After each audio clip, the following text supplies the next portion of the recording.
नमस्ते और स्वागत है। आज हमारे पास भारतीय संस्कृति, कला और विरासत से जुड़े कुछ बहुत ही दिलचस्प स्रोत हैं। इन्हें एक क्विज की तरह बनाया गया है, पर हमारा मकसद सिर्फ सही जवाब ढूंढना नहीं है। बिल्कुल नहीं। हम हर सवाल को एक दरवाजे की तरह इस्तेमाल करेंगे, जिसके पीछे छिपी कहानियों, परंपराओं और वो जो गहरी बातें हैं, उन्हें समझने की कोशिश करेंगे, जो भारत को इतना विविध बनाती है। बिल्कुल, ये सिर्फ सवाल जवाब नहीं है, बल्कि ये भारत की संस्कृति की विशाल दुनिया में झांकने का एक जरिया है। हाँ, हर सवाल हमें एक अलग इलाके, एक अलग समुदाय और उनकी कला को दिखाने के एक खास तरीके की यात्रा पर ले जाएगा। हम देखेंगे कि ये परंपराएं कैसे बनी, कैसे जिंदा रहीं और आज हमारे लिए इनके क्या मायने हैं। तो चलिए, हमारा पहला पड़ाव है भारत का उत्तर पूर्व। सवाल शिकार से जुड़ी एक नृत्य कला के बारे में है। शिकार नृत्य, जो आदिवासी समुदायों के शिकार करने के तरीकों को दिखाता है, वो किस भारतीय राज्य से जुड़ा है? हमारे पास विकल्प हैं: नागालैंड, असम, मेघालय या मणिपुर। इसका सही जवाब है ए, नागालैंड। नागालैंड। हाँ, लेकिन यहाँ सिर्फ जवाब से ज्यादा दिलचस्प बात यह है कि ये नृत्य है क्या। सही। नागालैंड की जनजातियां, खासतौर पे कोन्याक नागा, अपने शिकार और युद्ध की कला के लिए जाने जाते हैं। ये नृत्य असल में उनकी जिंदगी का एक आईना है। अच्छा। इसमें वो सिर्फ नाचते नहीं, बल्कि शिकार की पूरी प्रक्रिया को दोहराते हैं। कैसे जानवर को घेरा जाता है, कैसे भाले और ढाल का इस्तेमाल होता है। मतलब ये सिर्फ एक मनोरंजन का तरीका नहीं है, ये तो एक तरह से एक जिंदा इतिहास की किताब है। आपने बिल्कुल सही पकड़ा। ये बिना लिखे ही पीढ़ी दर पीढ़ी अपनी कहानियां और हुनर सिखा रही है। ये युवा पीढ़ी को सिखाने का एक तरीका भी है और अपनी पहचान को मजबूत करने का भी। और ये जरूरी नहीं कि ये एक ही राज्य तक सीमित हो। नहीं, बिल्कुल नहीं। और देखिए, संस्कृति कैसे सीमाओं में नहीं बनती। इसी तरह का शिकार नृत्य मणिपुर की काबुई नागा जनजाति में भी मिलता है। ओह। तो ये दिखाता है कि ये कलाएं किसी एक राज्य की नहीं, बल्कि पूरे इलाके की साझा विरासत हैं। नृत्य और समुदाय की बात से अब हम आस्था और परिवार की दुनिया में चलते हैं। दूसरा सवाल एक पूजा से जुड़ा है। भारत के किस राज्य में शादीशुदा औरतें अपने पति और बच्चों की सलामती के लिए जीविती पूजा करती हैं? विकल्प है कर्नाटक, महाराष्ट्र, ओडिशा या छत्तीसगढ़। इसका ताल्लुक बी, महाराष्ट्र से है। महाराष्ट्र। हाँ, ये पूजा श्रावण के महीने में होती है, जिसे जीवितानी अमावस्या भी कहते हैं। इसका मकसद है देवी जीविती से अपने बच्चों की लंबी उम्र और परिवार की खुशहाली का आशीर्वाद मांगना। और ये सिर्फ महाराष्ट्र में ही होती है? ज्यादातर महाराष्ट्र में, लेकिन कर्नाटक के कुछ सीमावर्ती इलाकों में भी ये खासतौर पर मनाई जाती है। और मुझे लगता है कि हर त्योहार की तरह इसमें भी खाने पीने का एक खास महत्व होता होगा। बिल्कुल, इस दिन खास तौर पर पूरन पोली बनाई जाती है। ये इस बात का बहुत अच्छा उदाहरण है कि हमारी परंपराओं में आस्था, परिवार और भोजन, ये सब कैसे एक दूसरे से गुंथे हुए हैं। सही बात है। ये सिर्फ एक धार्मिक अनुष्ठान नहीं है, ये पूरे परिवार को एक साथ लाने का, प्यार बांटने का एक मौका भी है। अब आस्था के एक और रूप यानी वास्तुकला की बात करते हैं। सवाल ओडिशा के पुरी में बने श्री जगन्नाथ मंदिर के बारे में है। जी। क्लासिक कलिंग शैली में बना इसका मुख्य गर्भगृह, यानी जहां मूर्तियां रखी हैं, उसकी ऊंचाई लगभग कितनी है?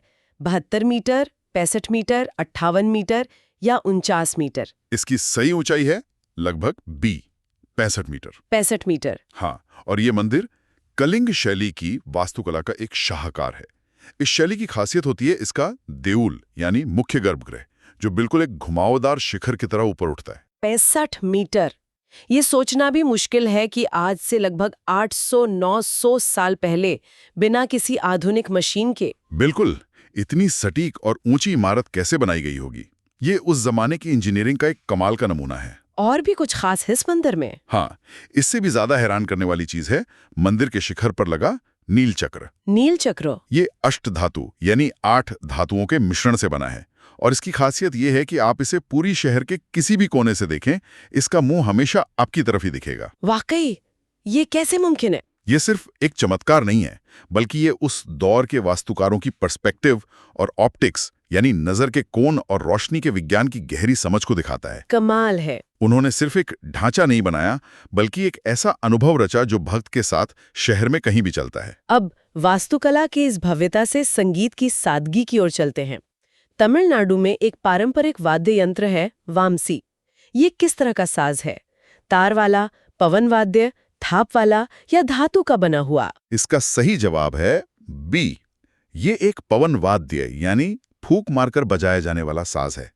वामसी असल में बांसुरी का ही एक रूप है। अच्छा, तो ये बांसुरी है। हाँ, पर इसका सांस्कृतिक महत्व बहुत गहरा है।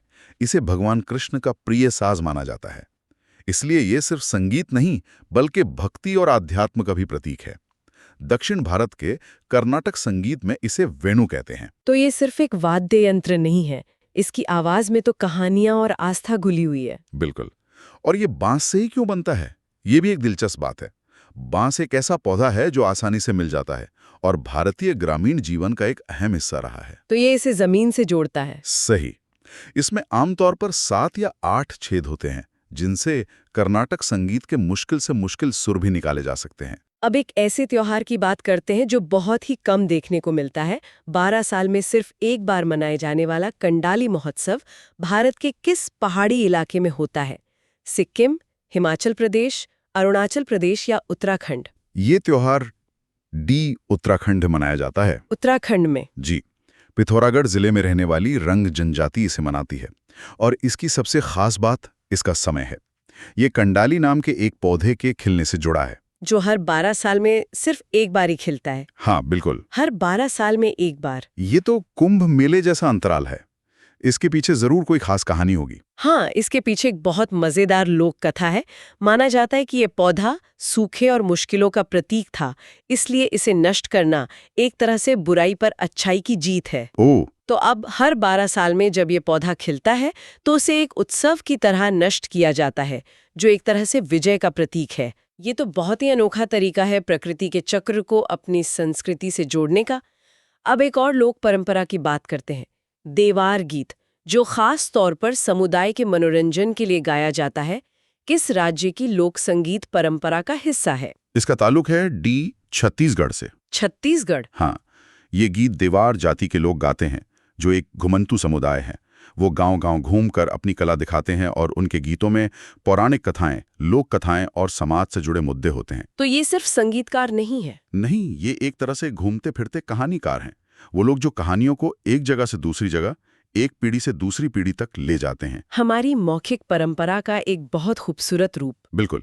जब लिखने पढ़ने का चलन आम नहीं था तो यही लोग समाज की यादों और ज्ञान को जिंदा रखते थे। कला का ये सफर हमें एक और यात्रा की याद दिलाता है, लेकिन ये आस्था की यात्रा है, जो हजारों लोग हर साल हिमाचल प्रदेश में मणिमहेश मेले के लिए करते हैं। तो हमारा अगला सवाल इसी से जुड़ा है। ये मेला किस राज्य में लगता है? जैसे कि आपने बता ही दिया, इसका सही जवाब है बी, हिमाचल प्रदेश। हाँ। ये मेरा चंबा जिले के भरमौर इलाके के मणिमहेश झील के पास लगता है। ये झील मणिमहेश कैलाश पर्वत की तलहटी में है और इसे भगवान शिव का निवास माना जाता है। इसे छोटा अमरनाथ भी कहते हैं ना? जी बिल्कुल। अगस्त-सितंबर में लगने वाला ये मेला आस्था और प्रकृति के संगम का एक अद्भुत नजारा होता है। अब पहाड़ों से उतरकर पूर्वी भारत की तरफ चलते हैं। पश्चिम बंगाल। दुर्गा पूजा की औपचारिक शुरुआत पारंपरिक तौर पर किस रस्म से होती है? महालया, पंचमी, सप्तमी या चतुर्थी? इसकी शुरुआत होती है ए, महालया से। महालया? हाँ, महालया असल में पितृपक्ष का आखिरी दिन होता है और इसके साथ ही देवी पक्ष की शुरुआत होती है। माना जाता है कि इसी दिन देवी दुर्गा कैलाश से धरती पर अपनी यात्रा शुरू करती हैं। और बंगाल में इसका एक बहुत ही खास माहौल होता है ना? मैंने सुना है कि उस दिन सुबह सुबह रेडियो पर एक खास कार्यक्रम सुनने की परंपरा है। हाँ, वो परंपरा तो दशकों से चली आ रही है। महालया की सुबह 4 बजे रेडियो पर बीरेंद्र कृष्ण भद्र की आवाज में महिषासुरमर्दिनी का पाठ सुनना वो बंगाल की पहचान का एक अटूट हिस्सा बन गया है। अच्छा। और एक और बहुत भावुक रस्म है चक्षुदान। इसी दिन मूर्तिकार देवी की मूर्तियों की आंखें बनाते हैं। मतलब उसी पल मूर्ति में प्राण आ जाते हैं। हाँ, ऐसा ही माना जाता है। कला और कलाकार की बात चली है तो अगला सवाल कला जगत के एक ऐसे ही महान शख्स के बारे में है।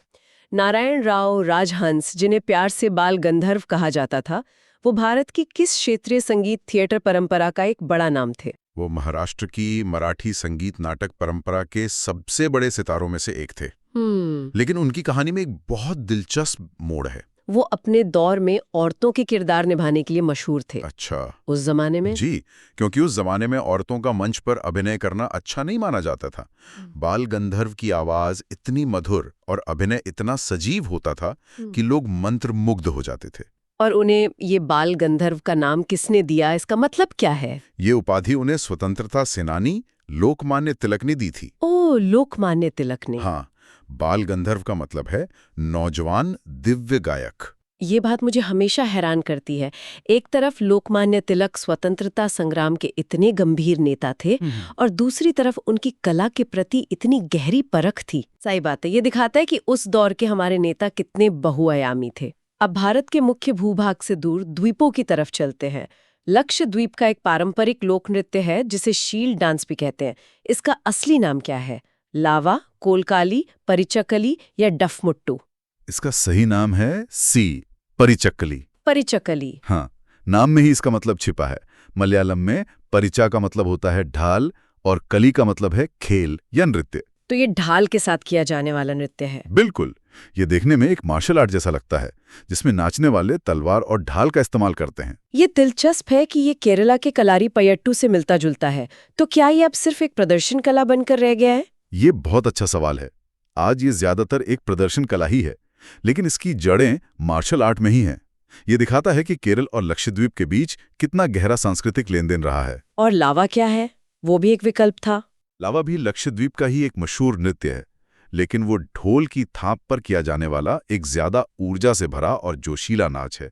उसमें ढाल का इस्तेमाल नहीं होता। अब दक्षिण भारत की वास्तुकला पर एक और सवाल।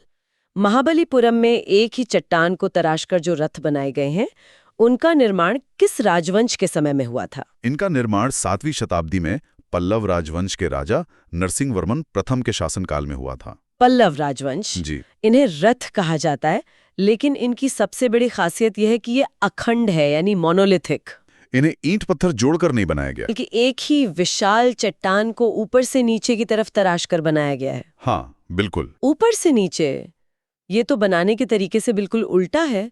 और इन्हें पांडव रथ क्यों कहते हैं? हाँ, ये वास्तुकला का एक बहुत ही मुश्किल तरीका है। यहाँ 5 मुख्य रथ हैं जिनके नाम महाभारत के पात्रों पर रखे गए हैं। धर्मराज, भीम, अर्जुन, शायद इसीलिए इन्हें पांडव रथ कहते हैं। और ये यूनेस्को की विश्व धरोहर सूची में भी है। जी, 1984 से। एक और विश्व धरोहर स्थल की बात करते हैं, आगरा का किला। इसके बारे में 2 बातें कही गई हैं, हमें बताना है कि कौन सी सही है। पहली, आगरा किले को यूनेस्को की विश्व धरोहर सूची में शामिल नहीं किया गया है। और दूसरी, ये मुगल बादशाहों का मुख्य निवास था। यहाँ दूसरी बात यानी बी केवल दूसरा सही है। अच्छा। पहली बात गलत है, क्योंकि आगरा का किला 1983 में ही यूनेस्को की विश्व धरोहर सूची में शामिल हो गया था, ताजमहल के साथ ही। ओह, तो ये सबसे पहले शामिल होने वाली जगहों में से था। जी, लेकिन दूसरी बात बिल्कुल सही है। 1638 तक, जब तक राजधानी दिल्ली नहीं बनी, आगरा का किला ही मुगल बादशाहों का मुख्य निवास हुआ करता था। अब भारत के सबसे बड़े धार्मिक समागम की बात। कुंभ मेला 4 पवित्र शहरों में नदियों के किनारे लगता है। जी। इनमें से कौन सी जगह उन चारों में से नहीं है? प्रयागराज, उज्जैन, हरिद्वार या वाराणसी? इसका सही जवाब है डी, वाराणसी। वाराणसी। ये तो हैरानी की बात है। फिर कुंभ कहाँ-कहाँ लगता है? कुंभ मेला सिर्फ 4 जगहों पर ही लगता है। प्रयागराज में संगम पर, हरिद्वार में गंगा के किनारे, उज्जैन में क्षिप्रा नदी के तट पर और नासिक में गोदावरी नदी के किनारे। पर ऐसा क्यों है? इन 4 जगहों में ही ऐसी क्या खास बात है? इसके पीछे पौराणिक कथा है कि समुद्र मंथन के बाद जब अमृत का कलश निकला तो उसकी बूंदें इन्हीं 4 जगहों पर गिरी थीं। अच्छा। और ज्योतिष के हिसाब से भी जब बृहस्पति और सूर्य खास राशियों में होते हैं तभी इन जगहों पर कुंभ का योग बनता है। ये तो बहुत दिलचस्प है। अब चलते हैं कठपुतली की कला की ओर। तमिलनाडु में कठपुतली का वो कौन सा पारंपरिक रूप है जिसमें रामायण और महाभारत की कहानियां दिखाई जाती हैं? इसका नाम है बोम्मालट्टम। बोम्मालट्टम। ये एक स्ट्रिंग और रॉड पपेट्री है। मतलब कठपुतलियों को ऊपर से धागों और छड़ों से कंट्रोल किया जाता है। इसकी खास बात यह है कि ये कठपुतलियां काफी बड़ी और वजनी हो सकती हैं। कितनी वजनी? कभी-कभी 10 किलो तक। 10 किलो की कठपुतली, उसे नचाना तो एक तरह की वर्जिश ही होगी। बिल्कुल। ये दिखाता है कि हमारी लोक कलाएं सिर्फ कला नहीं बल्कि कितनी मेहनत और साधना मांगती हैं। और भारत में कठपुतली के और भी रूप है? हाँ, कई अलग अलग रूप हैं। जैसे कर्नाटक में तो गालू गोम्बे आता है, जो चमड़े की कठपुतलियों का खेल है, और बंगाल में पुतुल नाच मशहूर है। हर इलाके ने इस कला को एक नया रूप दिया है। हमारा आखिरी सवाल इन सभी संस्कृतियों को समझने के विज्ञान से ही जुड़ा है। वो कौन लोग हैं जो प्राचीन काल से लेकर आज तक के इंसानी समाजों और उनकी संस्कृतियों का अध्ययन करते हैं? पुरातत्वविद, मानव विज्ञानी, समाजशास्त्री या नैतिक विज्ञानी? सही जवाब है बी, मानव विज्ञानी यानी एंथ्रोपोलॉजिस्ट। मानव विज्ञानी। जी, मानव विज्ञान या एंथ्रोपोलॉजी एक बहुत बड़ा विषय है जो पूरी मानवता को समझने की कोशिश करता है। हमारा विकास कैसे हुआ, हमारी भाषाएं कैसे बनी और दुनिया भर के समाज एक दूसरे से अलग और एक जैसे क्यों हैं। तो ये पुरातत्वविदों और समाजशास्त्रियों से कैसे अलग है? ये तीनों ही तो इंसानी समाज को पढ़ते हैं। इसे एक उदाहरण से समझते हैं। मान लीजिए हम एक प्राचीन गांव को समझना चाहते हैं। पुरातत्वविद यानी आर्कियोलॉजिस्ट वहां जाकर खुदाई करेगा और पुराने बर्तन और औजार खोजेगा। ठीक है। समाजशास्त्री यानी सोशियोलॉजिस्ट आज के लोगों से बात करके उनके रीति रिवाजों को समझेगा। लेकिन मानव विज्ञानी वो इन दोनों को जोड़ेगा। अच्छा, वो एक बड़ी तस्वीर देखेगा। बिल्कुल, वो देखेगा कि हजारों साल पुराने बर्तनों पर बने निशान आज की परंपराओं से कैसे जुड़े हैं और ये पूरी संस्कृति समय के साथ कैसे विकसित हुई। तो इस पूरी चर्चा का क्या मतलब निकलता है? सिनेमा के सबसे बड़े सम्मानों में से एक से जी, हमारे सोर्सेज में पहला जिक्र है राष्ट्रीय फिल्म पुरस्कार का। सवाल यह है कि सर्वश्रेष्ठ अभिनेता का ये पुरस्कार पाने वाले पहले व्यक्ति कौन थे? हाँ, ऑप्शंस भी काफी मजबूत हैं। हाँ, विकल्पों में शिवाजी गणेशन, बलराज साहनी, सुनील दत्त जैसे बड़े नाम हैं, लेकिन सही जवाब है बंगाली सिनेमा के महानायक उत्तम कुमार। बिल्कुल सही। और ये बात है 1967 की, 15वें राष्ट्रीय फिल्म पुरस्कारों की। अच्छा, 1967 की। जीत। और दिलचस्प बात यह है कि उन्हें ये सम्मान किसी एक फिल्म के लिए नहीं मिला था। ओह, उन्हें ये 2 फिल्मों के लिए मिला, एंटनी फिरंगी और सत्यजीत रे की चिड़ियाखाना। वाह, सत्यजीत रे की फिल्म। हाँ, और उस समय इस अवार्ड को भारत पुरस्कार कहा जाता था। और इसी साल सर्वश्रेष्ठ अभिनेत्री का पुरस्कार, जिसे उर्वशी पुरस्कार कहते थे, वो नरगिस दत्त जी को रात और दिन के लिए मिला था। सम्मान की बात चल ही रही है तो भारत के सर्वोच्च नागरिक सम्मान पर आते हैं, भारत रत्न पर। सोर्सेज में 2024 के प्राप्तकर्ताओं का जिक्र है और पूछा गया है कि दिए गए विकल्पों में से कौन इस साल के विजेता नहीं थे। हाँ, ये थोड़ा ट्रिकी सवाल है। लिस्ट में LK Advani, PV Narasimha Rao, MS Swaminathan और सचिन तेंदुलकर का नाम है। यहाँ जवाब है सचिन तेंदुलकर। हाँ, और इसकी वजह बहुत सीधी है। उन्हें पहले मिल चुका है। जी, उन्हें ये सम्मान 2014 में ही मिल चुका है और वो भारत रत्न पाने वाले सबसे कम उम्र के व्यक्ति और एकमात्र खिलाड़ी भी हैं। हाँ, ये भी एक रिकॉर्ड है। बिल्कुल। 2024 का साल वैसे भी इस पुरस्कार के लिए बहुत खास था। एक साथ 5 हस्तियों को ये सम्मान दिया गया। 5 हस्तियों को? इसमें 2 पूर्व प्रधानमंत्री PV नरसिम्हा राव और चौधरी चरण सिंह, पूर्व उप प्रधानमंत्री लालकृष्ण आडवाणी, बिहार के जननायक कर्पूरी ठाकुर और भारत में हरित क्रांति के जनक MS स्वामीनाथन शामिल थे। सिनेमा पर वापस लौटते हैं, इस बार एक ऐसे पुरस्कार पर जो पूरी जिंदगी के योगदान के लिए है, Dada Saheb Phalke life time achievement award. भारतीय सिनेमा का शिखर सम्मान। 2022 के लिए ये सम्मान मिला है मिथुन चक्रवर्ती को।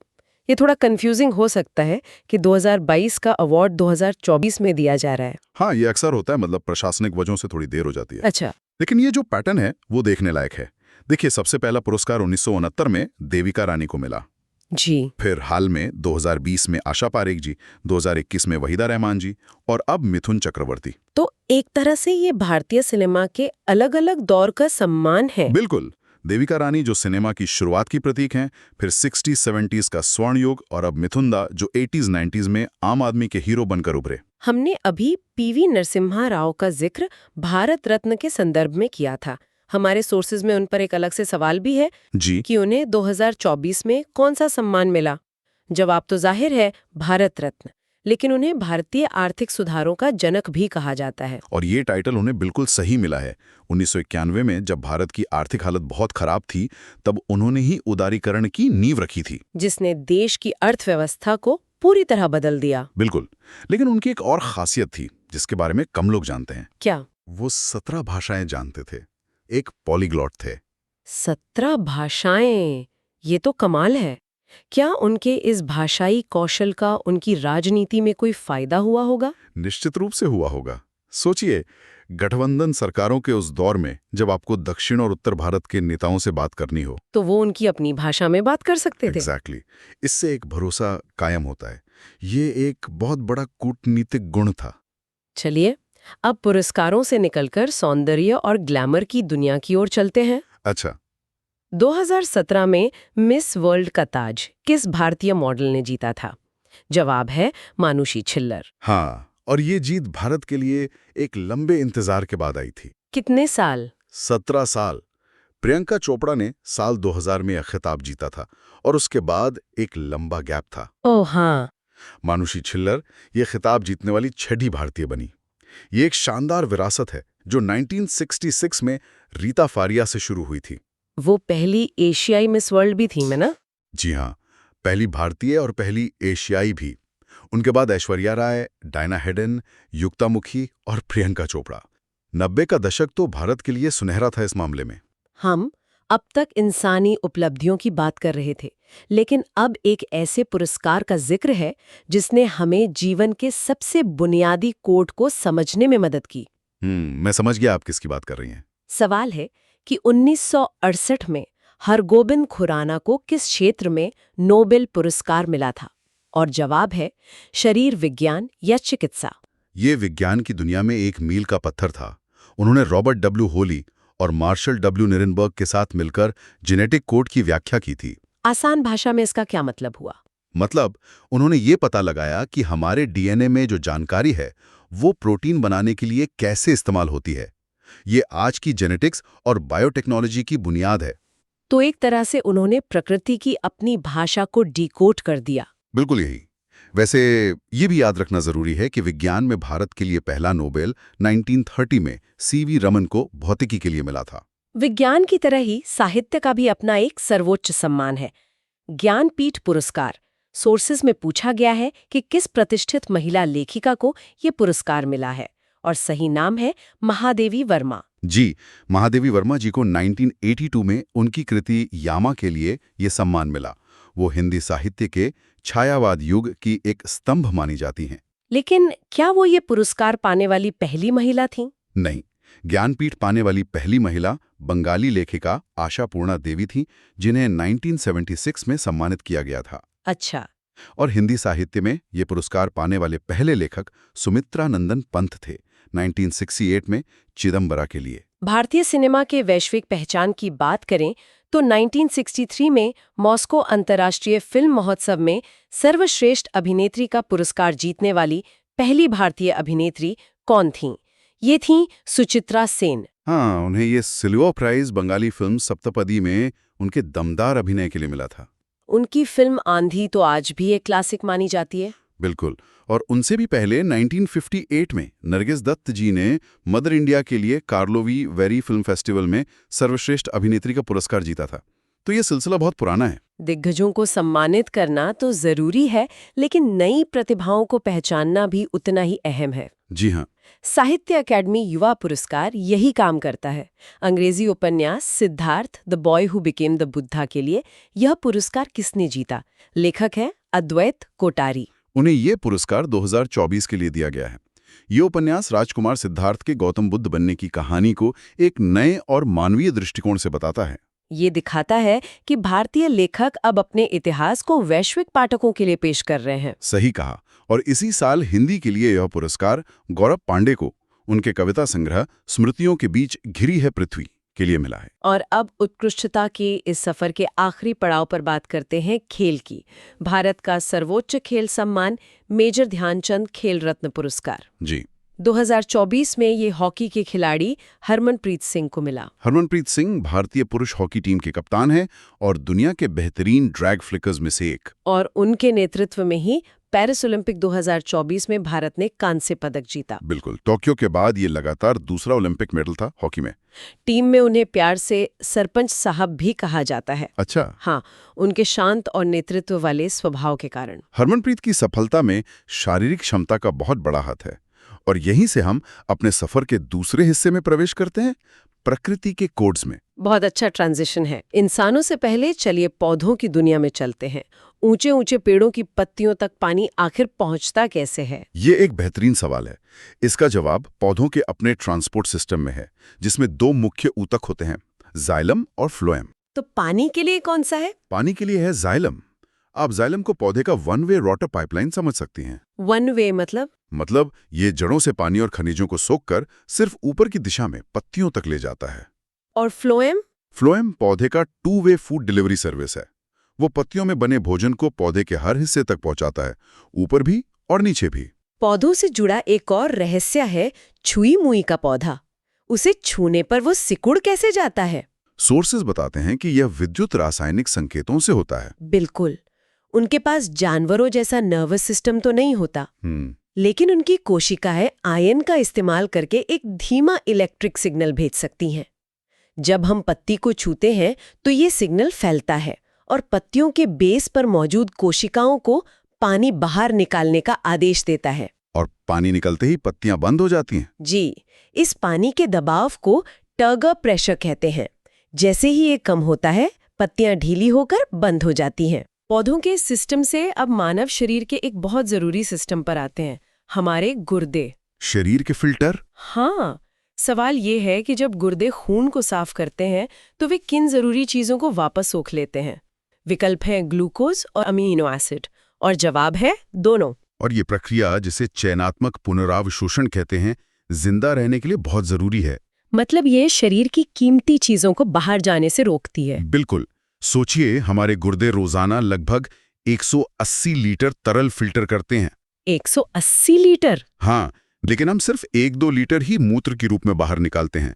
बाकी सब कुछ, जैसे ग्लूकोज और अमीनो एसिड, वापस खून में सोख लिया जाता है। इसीलिए एक स्वस्थ व्यक्ति के यूरिन में ग्लूकोज नहीं होता। सही कहा। अगर मिलता है तो ये डायबिटीज का संकेत हो सकता है। लेकिन कभी-कभी प्रकृति के कोड खतरनाक भी हो सकते हैं, जैसे निपा वायरस। इसका प्राकृतिक भंडार कौन है? जवाब है फल खाने वाले चमगादड़। हाँ, ये टेरोपोगिट्स परिवार के चमगादड़ हैं, जिन्हें फ्लाइंग फॉक्स भी कहते हैं। तो ये वायरस चमगादड़ में रहता है? हाँ, चमगादड़ एक तरह से वायरस के लिए चलता फिरता होटल है, जहां वायरस आराम से रहता है, बिना मेजबान को बीमार किए। और फिर ये इंसानों में कैसे फैलता है? समस्या तब होती है जब वायरस इन चमगादड़ों के मूत्र या लार से दूषित फलों के जरिए या सुअर जैसे किसी दूसरे जानवर के जरिए इंसानों तक पहुंच जाता है। ये एक जूनोटिक बीमारी है।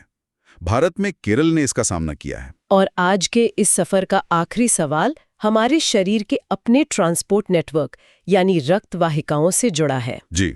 सही कथन ये है कि धमनियां यानी आर्टरीज हृदय से शरीर के बाकी अंगों तक रक्त ले जाती हैं। इस अंतर को समझना बहुत जरूरी है।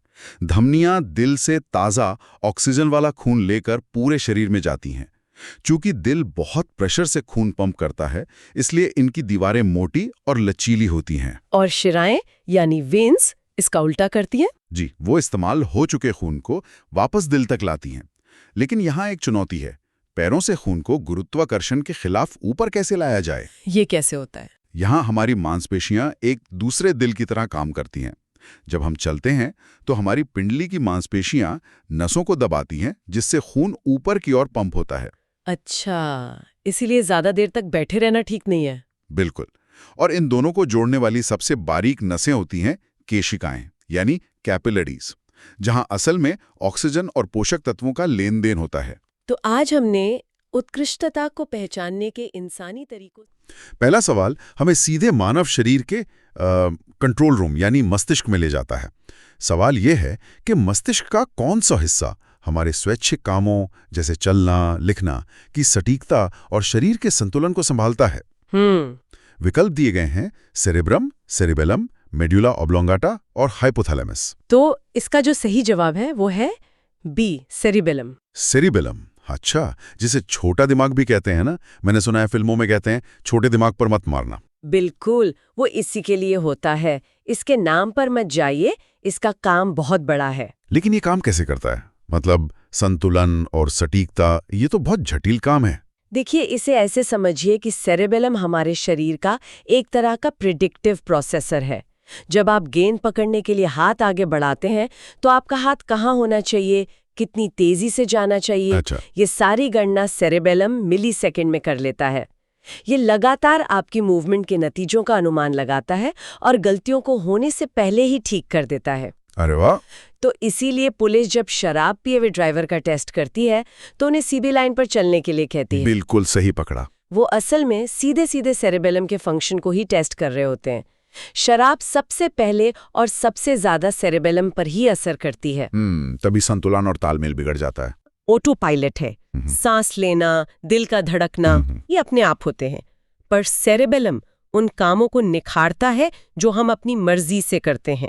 ठीक है, तो कंट्रोल सिस्टम से आगे बढ़ते हैं। अगला सवाल है, वो कौन से पदार्थ हैं जो हमारे शरीर में जैविक उत्प्रेरक की तरह काम करते हैं और भोजन पचाने में मदद करते हैं? विकल्प हैं हार्मोन, बलगम, एंजाइम या पित्त। इन्हें कहते हैं सी एंजाइम्स। ये हमारे शरीर की केमिकल फैक्ट्रियों के सबसे कुशल मजदूर हैं, आप कह सकती हैं। ये असल में प्रोटीन होते हैं। उत्प्रेरक या कैटलिस्ट का मतलब है जो किसी प्रक्रिया को तेज कर दे पर खुद उसमें इस्तेमाल ना हो। इसका कोई रोजमर्रा की जिंदगी से जुड़ा उदाहरण है? हाँ, एक बहुत ही बढ़िया उदाहरण है। जब आप रोटी को ज्यादा देर तक चबाते हैं तो वो हल्की मीठी लगने लगती है। हाँ, लगती है। वो इसलिए होता है क्योंकि हमारी लार में एमाइलेज नाम का एक एंजाइम होता है जो रोटी के स्टार्च को तुरंत शुगर में तोड़ना शुरू कर देता है। एंजाइम के बिना इस काम में घंटों लग सकते थे। अच्छा, तो फिर हार्मोन और एंजाइम में मुख्य अंतर क्या हुआ? क्योंकि दोनों ही शरीर में जरूरी केमिकल्स हैं। हाँ, ये जानना जरूरी है। देखिए, हार्मोन मैनेजर की तरह है। वे ग्रंथियों से निकलते हैं, खून में घूमते हैं और शरीर के अलग अलग हिस्सों को संदेश देते हैं, जैसे अब बड़े होने का समय है। मतलब ये धीमी और लंबी प्रक्रियाओं को नियंत्रित करते हैं। बिल्कुल। जबकि एंजाइम उस मैनेजर के नीचे काम करने वाले स्पेशलिस्ट वर्कर हैं जो एक खास जगह पर एक खास काम जैसे पाचन को तुरंत और तेजी से करते हैं। बहुत खूब। अब जब हम हार्मोन्स की बात कर ही रहे हैं तो अगला सवाल पौधों की दुनिया से है। यहाँ दो कथन दिए गए हैं। पहला, पादप हार्मोन पौधों की वृद्धि, विकास और पर्यावरण के प्रति उनकी प्रतिक्रिया को नियंत्रित करते हैं। और दूसरा, ये हार्मोन पौधे के एक हिस्से में बनते हैं और दूसरे हिस्से में जाके अपना असर दिखाते हैं। और यहाँ पर दोनों ही कथन बिल्कुल सही है। पौधों के पास हमारी तरह नर्वस सिस्टम तो होता नहीं, इसलिए उनका पूरा जीवन इन फाइटो हार्मोन्स पर ही निर्भर करता है। तो पौधों में ये हार्मोन काम कैसे करते हैं? क्या ये इंसानों जैसा ही है? काफी हद तक, लेकिन पौधों में ये एक तरह की खींचतान या टग ऑफ वॉर जैसा होता है। एक तरफ ऑक्सिन जैसा हार्मोन है जो कहता है सूरज की रोशनी की तरफ बढ़ो। अच्छा। दूसरी तरफ जिब्रेलिन है जो तनी को लंबा करने का आदेश देता है। लेकिन तभी एब्सिसिक एसिड नाम का एक ब्रेक हार्मोन भी है जो कहता है, अरे रुको, बाहर सूखा पड़ा है, अपनी ऊर्जा बचाओ। मतलब ये सिर्फ एक लिस्ट नहीं है, बल्कि एक डायनामिक सिस्टम है जो पौधे को अपने माहौल के हिसाब से ढलने में मदद करता है। बहुत दिलचस्प। जी। चलिए, जीव विज्ञान के अगले सवाल पर आते हैं। उस प्रक्रिया का नाम क्या है जिसमें जीवित जीव ऑक्सीजन का इस्तेमाल करके भोजन से ऊर्जा निकालते हैं? विकल्प हैं श्वसन, अंतर्ग्रहण, उत्सर्जन या किण्वन। इसका सही जवाब है ए, श्वसन यानी रेस्पिरेशन। और यहीं पर एक बहुत आम गलतफहमी को दूर करना जरूरी है। आप सांस लेने और श्वसन के अंतर की बात कर रहे हैं, है ना? हम अक्सर इन दोनों शब्दों को एक दूसरे की जगह इस्तेमाल कर लेते हैं। बिल्कुल। सांस लेना यानी ब्रीदिंग वो एक शारीरिक क्रिया है, फेफड़ों से हवा अंदर लेना और बाहर छोड़ना। लेकिन श्वसन यानी रेस्पिरेशन एक कोशिकीय मतलब सेलुलर लेवल पर होने वाली रासायनिक प्रक्रिया है। अच्छा। जब ऑक्सीजन हमारी कोशिकाओं तक पहुंचती है तो वो वहां ग्लूकोज को जलाकर ऊर्जा बनाती है। ये ऊर्जा एटीपी नाम के एनर्जी पैकेट में स्टोर होती है। तो फिर विकल्पों में किण्वन या फर्मेंटेशन क्यों दिया गया है? वो क्या है? किण्वन श्वसन का प्लान बी है। ये तब होता है जब ऊर्जा बनाने के लिए ऑक्सीजन उपलब्ध नहीं होती। जैसे जब आप बहुत तेज दौड़ते हैं तो आपकी मांसपेशियों को पूरी ऑक्सीजन नहीं मिल पाती। हाँ, तब वो दर्द होने लगता है। हाँ, तब वे बिना ऑक्सीजन के ही ऊर्जा बनाने लगती हैं, जिससे लैक्टिक एसिड बनता है और मांसपेशियों में दर्द होता है। समझ गया। तो शरीर के कंट्रोल सिस्टम से जुड़ा हमारा आखिरी सवाल हार्मोन पर वापस आता है। पुरुषों में यौवनारंभ यानी प्यूबर्टी के दौरान होने वाले बदलावों के लिए कौन सा हार्मोन मुख्य रूप से जिम्मेदार है? इसका सीधा जवाब है डी, टेस्टोस्टेरोन। ये प्राथमिक पुरुष सेक्स हार्मोन है। और दूसरे विकल्प जैसे एड्रेनलिन वो क्या करता है? एड्रेनालिन हमारा इमरजेंसी हार्मोन है। इसे लड़ो या भागो या फाइट और फ्लाइट हार्मोन भी कहते हैं। जब आप किसी खतरे का सामना करते हैं तो यही हार्मोन आपके दिल की धड़कन और सांस को तेज कर देता है। मतलब वो शॉर्ट टर्म सर्वाइवल के लिए है। बिल्कुल, जबकि टेस्टोस्टेरोन लॉन्ग टर्म विकास के लिए। तो हमने देखा कि कैसे हार्मोन और एंजाइम हमारे शरीर के अंदरूनी सिस्टम को नियंत्रित करते हैं, लेकिन समाज की यादों और उसकी कहानियों को कौन नियंत्रित करता है? शायद इसका जवाब हमें साहित्य में मिले। ये तो बहुत अच्छा कनेक्शन है। हमारा अगला सवाल एक ऐसी ही किताब के बारे में है। किताब का नाम है मार्क्स का बदला, पूंजीवाद का पुनरुत्थान और राज्यवादी समाजवाद का अंत। इसके लेखक कौन है? और इसका सही जवाब है बी, मेघनाथ देसाई। इस किताब का तर्क मुझे बहुत दिलचस्प लगा। आमतौर पर तो हम मानते हैं कि वैश्वीकरण और मुक्त बाजार मार्क्सवाद के विचारों के खिलाफ हैं। हाँ, लेकिन देसाई एक बिल्कुल उल्टा और साहसिक तर्क देते हैं। वे कहते हैं कि आज का वैश्विक पूंजीवाद मार्क्स के विचारों का खंडन नहीं, बल्कि उनकी भविष्यवाणी की पुष्टि करता है। अच्छा, वो कैसे? मार्क्स ने ही कहा था कि पूंजीवाद अपनी प्रकृति से ही वैश्विक होगा और सारी सीमाओं को तोड़ देगा।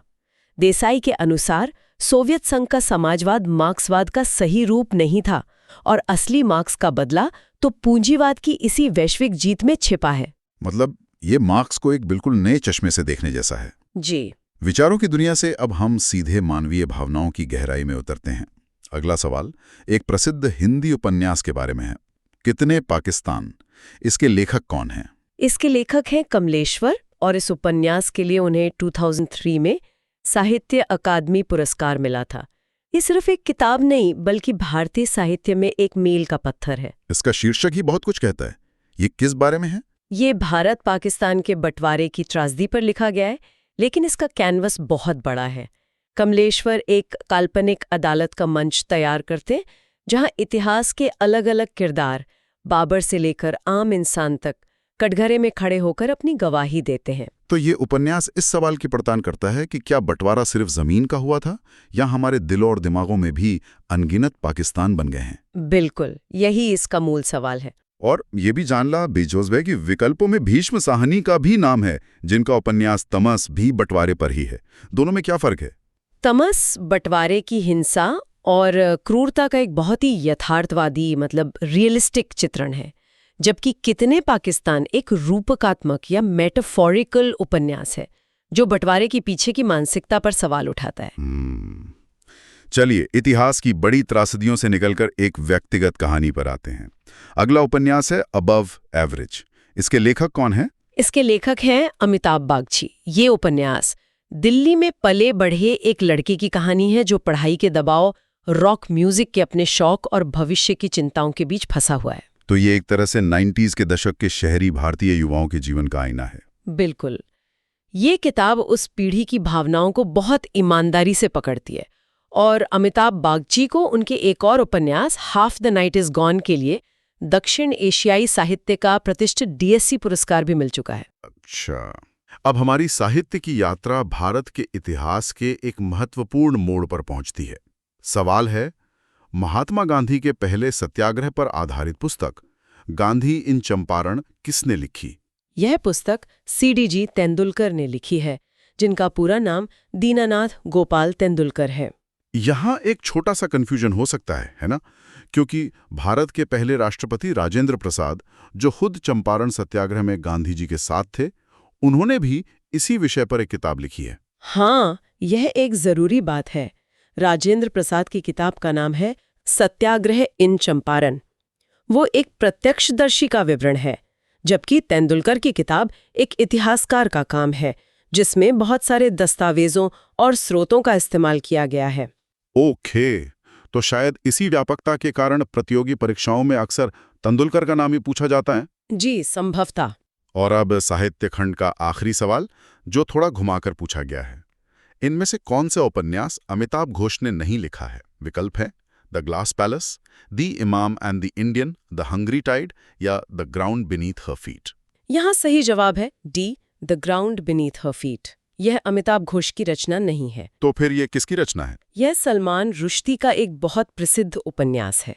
अमिताभ घोष की लेखनी की एक खास पहचान है, वे इतिहास, पर्यावरण और विज्ञान को अपनी कहानियों में बड़ी खूबसूरती से बुनते हैं। हाँ, और एक महत्वपूर्ण तथ्य ये भी है कि 2018 में ज्ञानपीठ पुरस्कार पाने वाले वो पहले अंग्रेजी लेखक बने।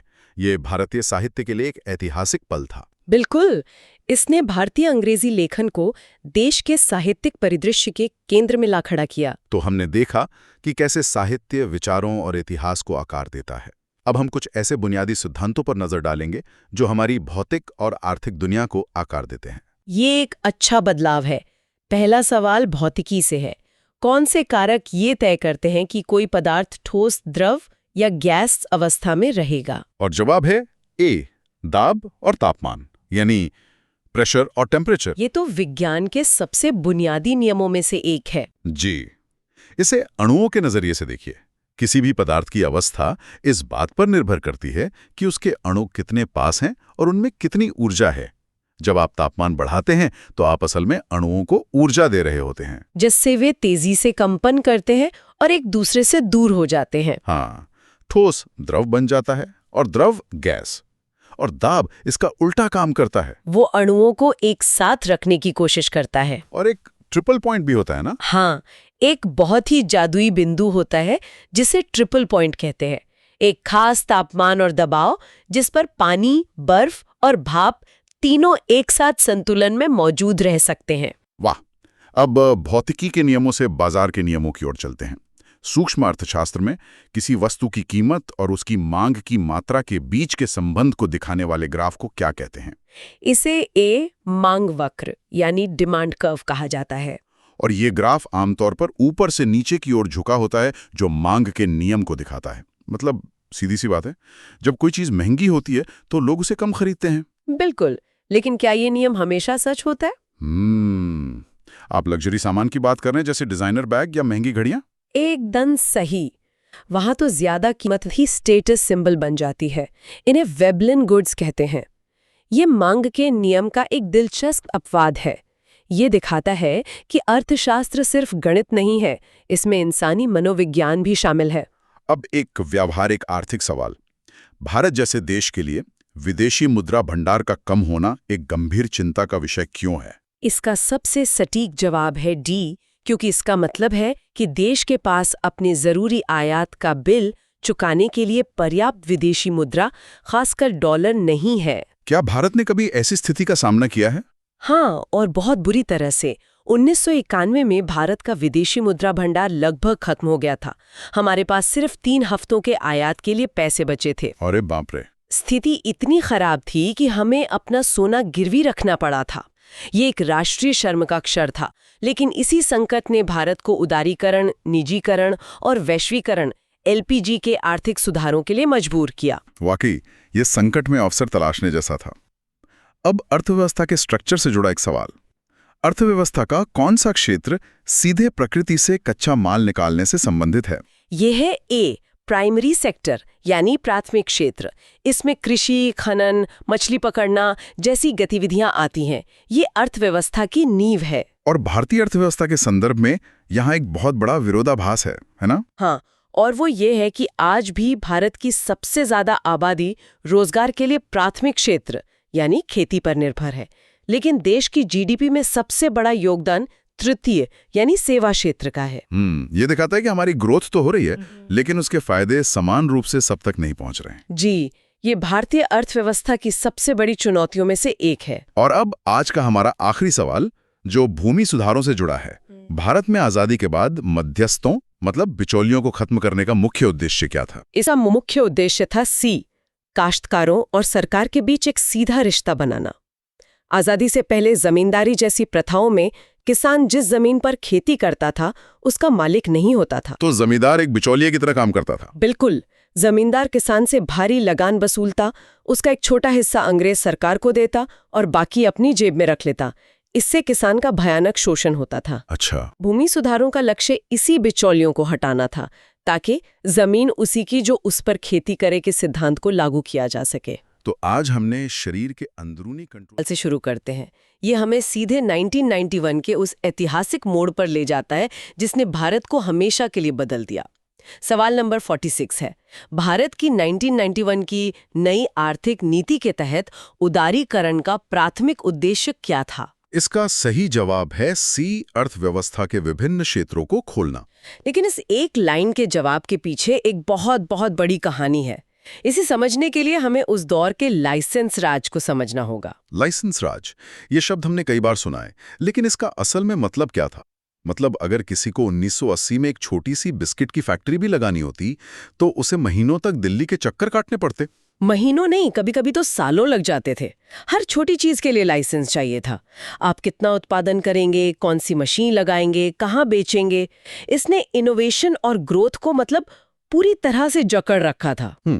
उदारीकरण ने इसी जकड़न को तोड़ा। अच्छा, ये जो पूरा मॉडल है ना, इसे LPG कहते हैं। उदारीकरण, निजीकरण और वैश्वीकरण। ये सिर्फ एक आर्थिक फैसला नहीं था, ये एक तरह का सांस्कृतिक बदलाव था जिसने उद्यमियों की एक पूरी पीढ़ी को आजाद कर दिया। यानी सरकार ने कहा, अब आप अपना काम करने के लिए स्वतंत्र हैं, हम रास्ते से हट रहे हैं। ये वाकई एक बहुत बड़ा बदलाव था। अब अर्थव्यवस्था के एक और बड़े बदलाव पर आते हैं जो हाल के वर्षों में हुआ है। सवाल नंबर 47 है, भारत में वो कौन सी कर प्रणाली है जिसने कई केंद्रीय और राज्य करों को एक ही कर में मिला दिया है? ये है ए, वस्तु एवं सेवा कर, यानी GST। ये 1 जुलाई 2017 को लागू हुआ। GST से पहले की दुनिया की जरा कल्पना कीजिए। हर राज्य का अपना अलग टैक्स सिस्टम था। एक ट्रक अगर दिल्ली से सामान लेकर बेंगलोर जा रहा है, तो उसे हर राज्य की सीमा पर रुकना पड़ता था, अलग अलग टैक्स। मतलब बहुत ज्यादा कागजी कार्रवाई और समय की बर्बादी होती होगी। बिल्कुल, लॉजिस्टिक्स एक दुष्स्वप्न बन गया था। GST ने उसी सिस्टम को खत्म किया। इसका जो नारा है, एक राष्ट्र, एक कर, एक बाजार, वो इसके मकसद को साफ करता है। सुनने में तो ये बहुत अच्छा लगता है, पर क्या वाकई इसका इतना बड़ा असर हुआ? हाँ, बिल्कुल। इसने VAT, service tax, excise duty जैसे करीब 17 अलग-अलग टैक्स खत्म कर दिए।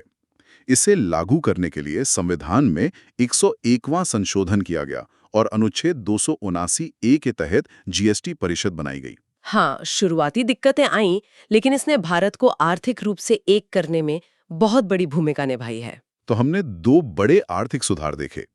अब थोड़ा पीछे चलते हैं, उस दौर में जब भारत की अर्थव्यवस्था योजनाओं पर चलती थी। सवाल नंबर 50 है, भारत की तीसरी पंचवर्षीय योजना जो 1961 से 1966 तक चली, उसकी असफलता के मुख्य कारण क्या थे? इसमें 2 कथन दिए गए हैं। पहला, भारत पाकिस्तान युद्ध, और दूसरा, लगातार 2 वर्षों का भीषण सूखा। इसका जवाब है सी, आय और दोनों सही है। ये योजना एक तरह से परफेक्ट स्टॉर्म का शिकार हो गई। योजना शुरू हुई और 1962 में भारत-चीन युद्ध हो गया। फिर 1965 में भारत-पाकिस्तान युद्ध छिड़ गया, और जैसे इतना ही काफी नहीं था, 1965-66 में देश को भयंकर सूखे का सामना करना पड़ा। बाप रे, मतलब एक के बाद एक संकट। जी, इन सब वजहों से देश के सारे संसाधन रक्षा और अनाज आयात पर खर्च हो गए और विकास के लक्ष्य धरे के धरे रह गए। युद्ध और सूखा, एक साथ दोहरी मार। तो सरकार ने क्या किया? क्या योजना को बीच में ही रोक दिया? हाँ, सरकार को योजना अवकाश या प्लान हॉलिडे घोषित करना पड़ा। 1966 से 1969 तक पंचवर्षीय योजनाओं की जगह वार्षिक योजनाएं चलाई गईं। ये दिखाता है कि कैसे बाहरी संकट किसी भी देश की आर्थिक योजनाओं को पटरी से उतार सकते हैं। तो 1960 का संकट बाहरी वजहों से था, लेकिन कुछ दशकों बाद 1991 में देश को एक ऐसे संकट का सामना करना पड़ा जो काफी हद तक अंदरूनी था। हम फिर से उसी मोड़ पर पहुंचते हैं। सवाल नंबर 54 है, उस समय जब भारत भुगतान संतुलन संकट से जूझ रहा था, तो उससे निपटने के लिए तत्काल क्या कदम उठाया गया था? जो सबसे पहला और तत्काल कदम था, वो था विदेशी मुद्राओं के मुकाबले रुपए का अवमूल्यन करना। देखिए, भुगतान संतुलन संकट का सीधा मतलब था कि हमारे पास विदेशों से सामान खरीदने के लिए जरूरी डॉलर लगभग खत्म हो गए थे। हमारे पास मुश्किल से कुछ हफ्तों के आयात के लिए विदेशी मुद्रा बची थी। रुपए का अवमूल्यन, ये सुनने में बहुत बड़ा कदम लगता है। क्या इसका मतलब ये था कि हम दुनिया को कह रहे थे कि हमारा सामान अब सेल पर है, बस खरीदो ताकि हमारे पास डॉलर आ सके? बिल्कुल, आपने एकदम सही पकड़ा। ये एक तरह का डेस्परेशन मूव था। हम दुनिया को संकेत दे रहे थे कि भारतीय उत्पाद अब बहुत सस्ते हैं, जिससे निर्यात को तुरंत बढ़ावा मिले। लेकिन इसका दूसरा पहलू ये था कि हमारे लिए आयात जैसे कच्चा तेल वो रातों रात और महंगे हो गए। तो ये एक दोधारी तलवार थी। हाँ, संकट इतना गहरा था कि भारत को अपना सोना बैंक ऑफ इंग्लैंड के पास गिरवी रखना पड़ा था। सोना गिरवी रखना, ये तो किसी भी देश के लिए बहुत बड़ी बात होती है। क्या उस समय देश में राजनीतिक तौर पर इस फैसले का बहुत विरोध नहीं हुआ होगा? ये तो राष्ट्रीय सम्मान से जुड़ा मामला था। जबरदस्त विरोध हुआ था। विपक्ष ने इसे राष्ट्र को बेचने जैसा बताया था, लेकिन सरकार के पास कोई और रास्ता बचा ही नहीं था। ये एक ऐसा कड़वा घूंट था जो देश की अर्थव्यवस्था को बचाने के लिए पीना ही पड़ा। उस संकट से सबक लेकर शायद वित्तीय अनुशासन की बात और जोर शोर से होने लगी होगी। इसी से जुड़ा हमारा अगला सवाल है, सवाल नंबर 51। FRBM अधिनियम 2003 के अनुसार किन परिस्थितियों में सरकार अपने राजकोषीय घाटे के निर्धारित लक्ष्य को पार कर सकती है? दो स्थितियां हैं, राष्ट्रीय सुरक्षा को खतरा और राष्ट्रीय आपदा। यहां भी जवाब सी, आई और आई दोनों हैं। सोचिए, FRBM एक्ट सरकार के लिए एक तरह की क्रेडिट कार्ड लिमिट है जो उसे ज्यादा खर्च करने से रोकती है ताकि देश फिर से 1991 जैसे संकट में ना फंसे। लेकिन इस एक्ट में एक एस्केप क्लॉज या कह लीजिए इमरजेंसी बटन भी है। इमरजेंसी बटन, बिल्कुल, ये सरकार को कुछ असाधारण परिस्थितियों में घाटे के तय लक्ष्य को तोड़ने की अनुमति देता है। ये परिस्थितियां हैं राष्ट्रीय सुरक्षा को खतरा, युद्ध, राष्ट्रीय आपदा या अर्थव्यवस्था में कोई बहुत बड़ा संरचनात्मक सुधार। ये सुनिश्चित करता है कि अनुशासन तो बना रहे, लेकिन संकट के समय देश के हाथ भी न बंधे हों। तो ये आर्थिक नीतियों का एक पूरा चक्र था। अब बात करते हैं भारत के लोगों की। हमारा अगला सवाल 2011 की जनगणना से है। सवाल नंबर 48। 2011 की जनगणना के अनुसार किस राज्य की जनसंख्या 10 करोड़ से अधिक थी? इसका सही उत्तर है सी, बिहार। 2011 में 3 राज्यों की आबादी 10 करोड़ से ज्यादा थी। सबसे ऊपर उत्तर प्रदेश लगभग 20 करोड़ के साथ, जो अपने आप में दुनिया का 5वां सबसे बड़ा देश होता। दूसरे नंबर पर महाराष्ट्र 11.2 करोड़ और तीसरे पर बिहार 10.4 करोड़। ये पैमाना समझना बहुत जरूरी है। हम राज्यों की नहीं बल्कि कई देशों के बराबर की आबादी की बात कर रहे हैं। और बिहार के बारे में एक और दिलचस्प बात है, उसका जनघनत्व। हाँ, बिहार का जनघनत्व मतलब पॉपुलेशन डेंसिटी पूरे भारत में सबसे अधिक है, 1106 व्यक्ति प्रति वर्ग किलोमीटर। इसका मतलब है कि वहां संसाधनों और जमीन पर दबाव बहुत ज्यादा है। ये अपने आप में एक बहुत चुनौती है।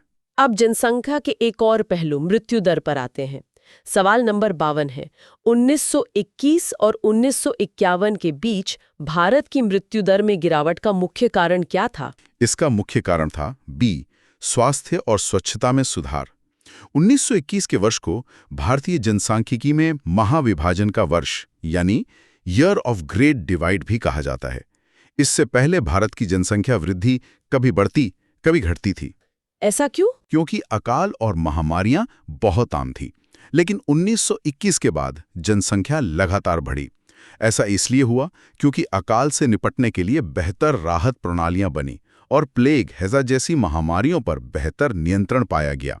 इससे मृत्यु दर में तेजी से गिरावट आई और जन्म दर उतनी ही बनी रही, जिससे जनसंख्या विस्फोट की शुरुआत हुई। अच्छा, तो स्वास्थ्य में सुधार से जनसंख्या का बढ़ना, ये एक तार्किक कनेक्शन है। अब लोगों से उद्योगों की तरफ बढ़ते हैं। सवाल नंबर 53 है।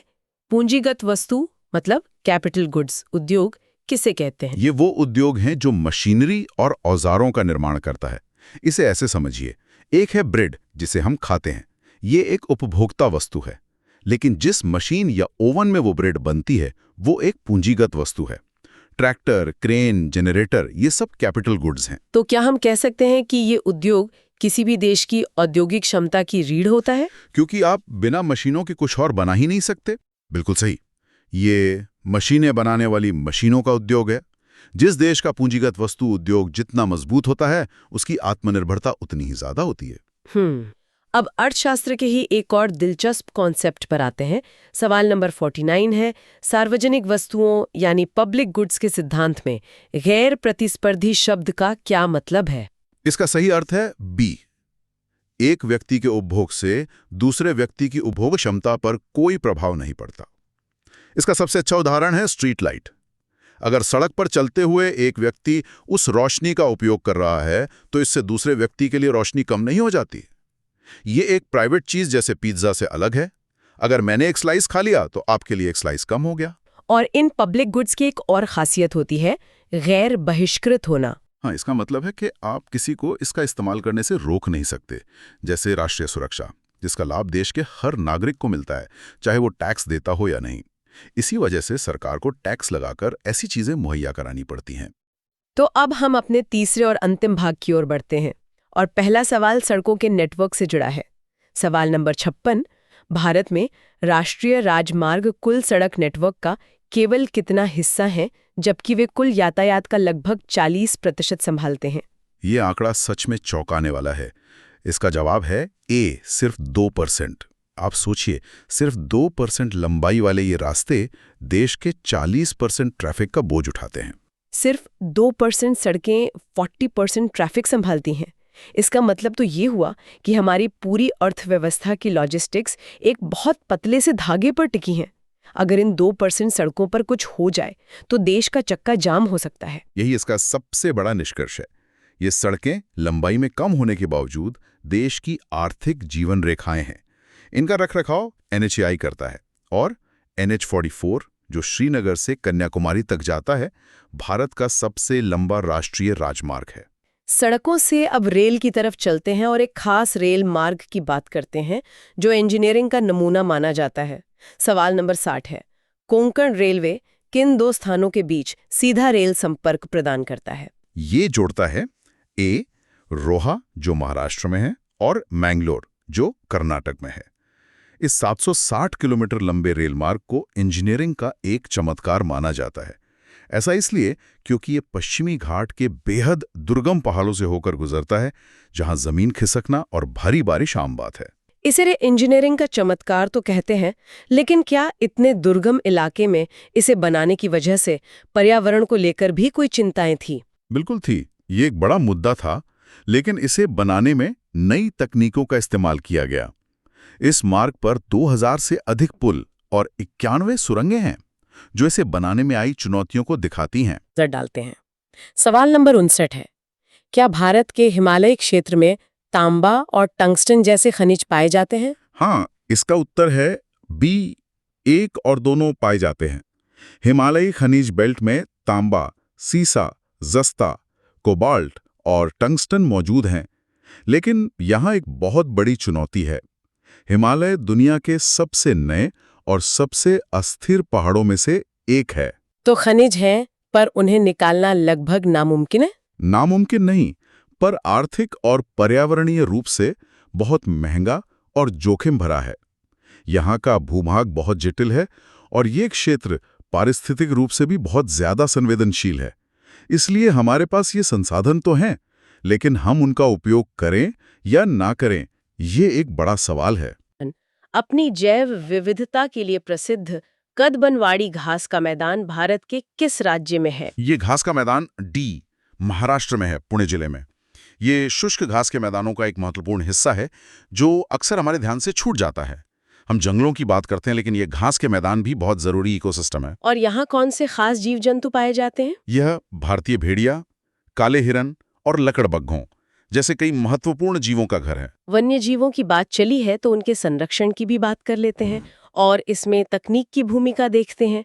सवाल नंबर 57, किस वन्य जीव अभ्यारण्य में अवैध शिकार रोकने के लिए ट्रेल गार्ड AI प्रणाली को तैनात किया गया है? यह उन्नत प्रणाली सी, सिमलीपाल बाघ अभ्यारण्य, उड़ीसा में तैनात की गई है। ये एक तरह का हाईटेक फॉरेस्ट गार्ड है।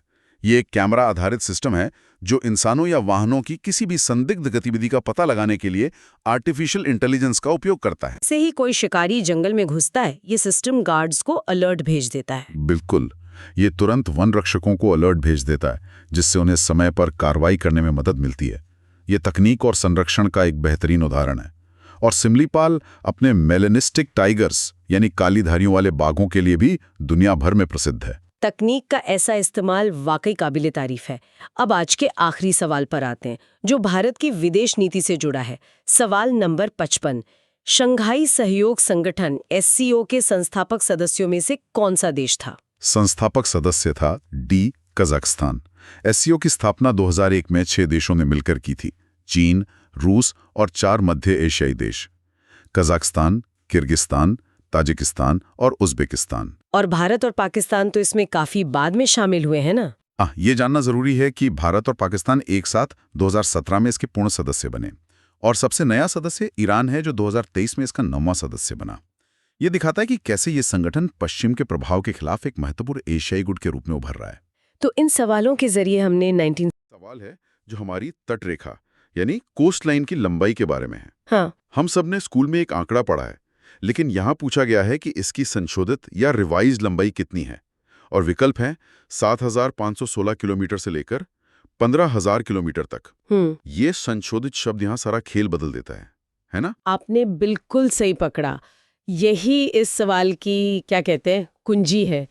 पारंपरिक आंकड़ा जो हम सब जानते हैं वो तो 7,516.6 किलोमीटर है। हाँ, वही। लेकिन जो सही जवाब यहाँ है वो है 11,098.8 किलोमीटर। वाह। और ये बदलाव ये आया है टेक्नोलॉजी की वजह से। टेक्नोलॉजी मतलब सैटेलाइट वगैरह? Exactly. High resolution satellite mapping ने हमें पहली बार अपनी तटरेखा को इतनी बारीकी से देखने का मौका दिया है। अच्छा, तो इसका मतलब ये हुआ कि हमारी जमीन उतनी ही है, बस उसे नापने का हमारा तरीका बेहतर हो गया है। बिल्कुल। सोचिए गुजरात की तटरेखा कितनी ज्यादा कटी फटी है। हाँ। या पश्चिम बंगाल का सुंदरबन डेल्टा कितना जटिल है। हाँ, और छोटे छोटे द्वीप भी तो हैं। हाँ, हजारों द्वीप हैं। पुरानी तकनीक इन सभी घुमावों और किनारों को सटीक रूप से माप ही नहीं पाती थी। हाँ। अब नई तकनीक ने हर छोटी से छोटी डिटेल को पकड़ लिया और नतीजा ये हुआ कि कागज पर हमारी तटरेखा लगभग 3,500 किलोमीटर लंबी हो गई। अरे वाह, ये तो जबरदस्त बात है। इसका मतलब तो सिर्फ भूगोल की किताब का एक पन्ना बदलना नहीं हुआ। नहीं, बिल्कुल नहीं। एक लंबी तटरेखा का मतलब है ज्यादा बड़ा एक्सक्लूसिव इकोनॉमिक जोन, ज्यादा समुद्री संसाधन और सुरक्षा की एक ज्यादा बड़ी जिम्मेदारी भी। बिल्कुल सही। ये दिखाता है कि कैसे एक तकनीकी बदलाव हमारी राष्ट्रीय संपत्ति और जिम्मेदारियों की परिभाषा तक बदल सकता है। हालांकि एक बात याद रखनी जरूरी है कि अगर किसी परीक्षा में संशोधित शब्द ना लिखा हो तो पुराना आंकड़ा ही मानक माना जाता है। ठीक है, तो समंदर के किनारे की बात हो गई। अब जरा जमीन पर आते हैं। भारत की जलवायु में इतनी विविधता है कि यहाँ हर तरह की फसलें होती हैं। सही है। एक सवाल इसी से जुड़ा है कि गेहूं, जूट, कपास और खेरे में से कौन सी फसल शीतोष्ण मतलब टेम्परेट और उपोष्ण कटिबंधीय या सब ट्रॉपिकल जलवायु की है? इसका जवाब सीधा है, गेहूं। गेहूं एक रबी फसल है जिसे हम सर्दियों में बोते हैं और गर्मियों की शुरुआत में काटते हैं। अच्छा। इसे बढ़ने के लिए ठंडे शांत मौसम की जरूरत होती है, जो कि शीतोष्ण जलवायु की पहचान है। और कपास और जूट का क्या? ये तो भारत की पहचान से जुड़ी फसलें हैं, खासकर पूर्वी भारत में जूट। हाँ, लेकिन वो दोनों गर्म और नमी वाली यानी उष्ण कटिबंधीय ट्रॉपिकल जलवायु की फसलें हैं। अच्छा, खरीफ की फसलें। हाँ, वो खरीफ की फसलें हैं जो पूरी तरह से मॉनसून पर निर्भर करती हैं। वहीं खीरा एक जायद फसल है जो गर्मी के छोटे से मौसम में रबी और खरीफ के बीच में उगाई जाती है। मतलब एक ही सवाल में भारत के तीनों कृषि मौसमों की तस्वीर दिख गई, रबी, खरीफ और जायद। बिल्कुल। तटरेखा से खेतों तक भारत की जमीन का हर हिस्सा अलग है। तो अगला सवाल इसी से जुड़ा है कि भारत के कुल भूभाग का कितना प्रतिशत हिस्सा पठारी यानी प्लेटो है? क्या ये 5%, 12%, 27% है या 50% से भी ज्यादा? ये आंकड़ा करीब 27% है और ज्यादा सटीक कहें तो 27.7%। 27.7%। हाँ, कई लोगों को लगता होगा कि भारत में मैदान सबसे ज्यादा है, और वो सही भी है। लगभग 43% हिस्सा मैदानी है, लेकिन मैदानों के बाद पठार ही हमारे देश का सबसे बड़ा भूभाग है। और इन पठारों का महत्व सिर्फ जमीन घेरने तक तो सीमित नहीं होगा, जाहिर है। बिल्कुल नहीं। ये जो 27% जमीन है, ये एक तरह से भारत की आर्थिक रीढ़ है। दक्कन का पठार हो या छोटा नागपुर का पठार, ये खनिजों के खजाने हैं। देश का ज्यादातर लोहा, कोयला, बॉक्साइट, मैंगनीज सब इन्हीं पठारों से निकलता है। बिना इन पठारों के भारत की औद्योगिक क्रांति की कल्पना भी नहीं की जा सकती थी। तो जो खनिज इन पठारों से निकलते हैं उन्हें बंदरगाहों तक भी पहुंचाना होता होगा निर्यात के लिए? हाँ, बिल्कुल। शायद यहीं से हमारा अगला सवाल जुड़ता है। गोवा की जुआरी नदी के मुहाने पर कौन सा बड़ा बंदरगाह है? मुंबई, हल्दिया, पारादीप या मर्मुगांव? ये बिल्कुल सही कनेक्शन है। इसका जवाब है मर्मुगांव बंदरगाह। ये गोवा का सबसे महत्वपूर्ण पोर्ट है और ये ठीक जुआरी नदी जहां समंदर से मिलती है उस मुहाने पर बना है। अच्छा। गोवा की 2 जीवन रेखाएं हैं, मंडोवी और जुआरी नदियां, और मर्मुगांव की लोकेशन इसे बहुत ही रणनीतिक बनाती है। और इसका मुख्य काम क्या है? गोवा तो हम ज्यादातर लोग पर्यटन के लिए ही जानते हैं। पर्यटन के अलावा गोवा और उसका आसपास का क्षेत्र लौह अयस्क यानी आयरन ओर के लिए जाना जाता है। हाँ। तो मर्मुगांव बंदरगाह भारत के सबसे बड़े लौह अयस्क निर्यातक बंदरगाहों में से एक है।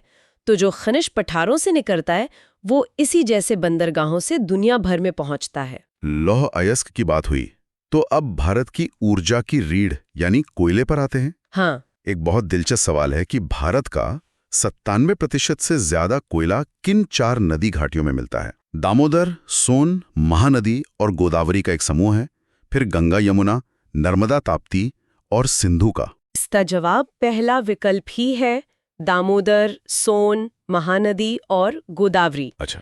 और इसके पीछे एक बहुत गहरी भूवैज्ञानिक कहानी है। भारत का लगभग 98% कोयला गोंडवाना काल का है। गोंडवाना काल? हाँ, ये करोड़ों साल पहले का वो समय है जब भारत एक विशाल सुपर कॉन्टिनेंट का हिस्सा हुआ करता था। उस दौरान घने जंगल इन नदी घाटियों में दब गए और समय के साथ कोयले में बदल गए। अच्छा, तो इसलिए जब भी हम कोयला खदानों की बात करते हैं तो हमेशा झारखंड, ओडिशा, छत्तीसगढ़ और पश्चिम बंगाल का ही नाम आता है। एग्जैक्टली। ये सभी राज्य इन्हीं नदी घाटियों के आसपास बसे हैं। हाँ, ये पूरा क्षेत्र जिसे हम छोटा नागपुर पठार और इन नदी घाटियों के नाम से जानते हैं वो सचमुच भारत का पावर हाउस है। देश की ऊर्जा सुरक्षा यहीं से तय होती है। तो हमने देश के प्राकृतिक संसाधनों की बात की। हाँ। अब देखते हैं कि सरकार इन संसाधनों और लोगों के विकास के लिए किस तरह की योजनाएं चला रही है। हाँ। शुरुआत करते हैं पीएम पोषण योजना से। हम सब इसे मिड डे मील योजना के नाम से बेहतर जानते हैं। सवाल ये है कि इसे कौन सा मंत्रालय चलाता है? ये सवाल थोड़ा उलझाने वाला हो सकता है। हाँ।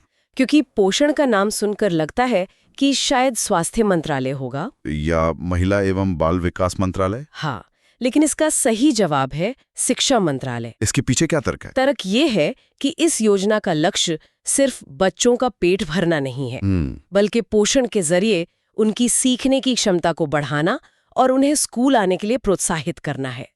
जब बच्चे को स्कूल में अच्छा खाना मिलेगा तो वो स्कूल आएगा और पढ़ाई पर ध्यान दे पाएगा। सही बात है। 2021 में इसका नाम मिड डे मील से बदलकर प्रधानमंत्री पोषण शक्ति निर्माण या पीएम पोषण करने का मकसद भी यही था। इसे सिर्फ खाने की स्कीम से ज्यादा पोषण और शिक्षा की स्कीम के तौर पर देखना। बच्चों के पोषण से आगे बढ़कर देश के पोषण की बात करते हैं, खासकर दालों की। हाल के बजट में दालों में आत्मनिर्भरता अभियान शुरू हुआ है। ये कितने साल की पहल है? दिए गए विकल्पों में 6 साल सही जवाब है, लेकिन इसका असल लक्ष्य ज्यादा महत्वपूर्ण है। सरकार ने दिसंबर 2027 तक अरहर, उड़द और मसूर जैसी दालों के उत्पादन में आत्मनिर्भर होने का टारगेट रखा है। अच्छा। भारत दुनिया में दालों का सबसे बड़ा उत्पादक भी है और उपभोक्ता भी, फिर भी हमें आयात करना पड़ता है। ये तो है। इस अभियान का लक्ष्य इसी आयात पर निर्भरता को खत्म करना है। और इसके लिए किसानों को कैसे प्रोत्साहित किया जा रहा है? कोई खास योजना है? हाँ, सरकार ने एक पोर्टल बनाया है जहां किसान अपनी फसल रजिस्टर कर सकते हैं और उन्हें न्यूनतम समर्थन मूल्य यानी एमएसपी पर खरीद की गारंटी दी जा रही है। अच्छा, तो एक तरह की सुरक्षा है। बिल्कुल, ये किसानों को भरोसा देता है कि अगर वो दालें उगाएंगे तो उन्हें सही दाम जरूर मिलेगा। चलिए, कृषि से अब उद्योग की ओर चलते हैं। हमने सरकारी कंपनियों के बारे में नवरत्न शब्द बहुत सुना है। हाँ। ये नवरत्न योजना आखिर शुरू कब हुई थी? 1997 में या 2000 के बाद? ये 1997 में शुरू हुई थी। उस वक्त भारतीय अर्थव्यवस्था खुल रही थी और जरूरत थी कि हमारी सरकारी कंपनियां भी वैश्विक स्तर पर मुकाबला कर सकें। तो नवरत्न का दर्जा उन 9 बड़ी सरकारी कंपनियों को दिया गया जिन्हें ज्यादा आजादी दी गई, ताकि वे बिना सरकारी दखल के बड़े फैसले ले सकें और तेजी से काम कर सकें। और महारत्न और मिनी रत्न भी तो होते हैं? हाँ, मिनी रत्न का दर्जा भी 1997 में ही शुरू किया गया था। वो छोटी कंपनियों के लिए था। फिर 2010 में जब हमारी कंपनियां और भी बड़ी हो गईं तो महारत्न का एक नया और भी बड़ा दर्जा बनाया गया, जिसमें आज ONGC और NTPC जैसी कंपनियां शामिल हैं। ये एक तरह से कंपनियों के प्रदर्शन के आधार पर उन्हें ताकत और आज़ादी देने का एक टियर्ड सिस्टम है। कंपनियों से हटकर अब सरकारी कर्मचारियों की बात करते हैं। पेंशन को लेकर बहुत बहस चलती रहती है। हाँ, बिल्कुल। हाल ही में केंद्र सरकार के कर्मचारियों के लिए एक एकीकृत पेंशन योजना UPS को मंजूरी दी गई। ये 2024 के किस महीने में हुआ? इसे अगस्त 2024 में केंद्रीय मंत्रिमंडल ने मंजूरी दी थी। ओके। लेकिन ये लागू 1 अप्रैल 2025 से होगी। ये एक बहुत ही महत्वपूर्ण कदम है क्योंकि ये पुरानी और नई पेंशन योजनाओं के बीच का एक संतुलन बनाने की कोशिश है। इसका सबसे बड़ा फायदा क्या है जिसे लेकर इतनी चर्चा हुई? सबसे खास बात यह है कि इसमें एक सुनिश्चित मतलब गारंटीड पेंशन का वादा है।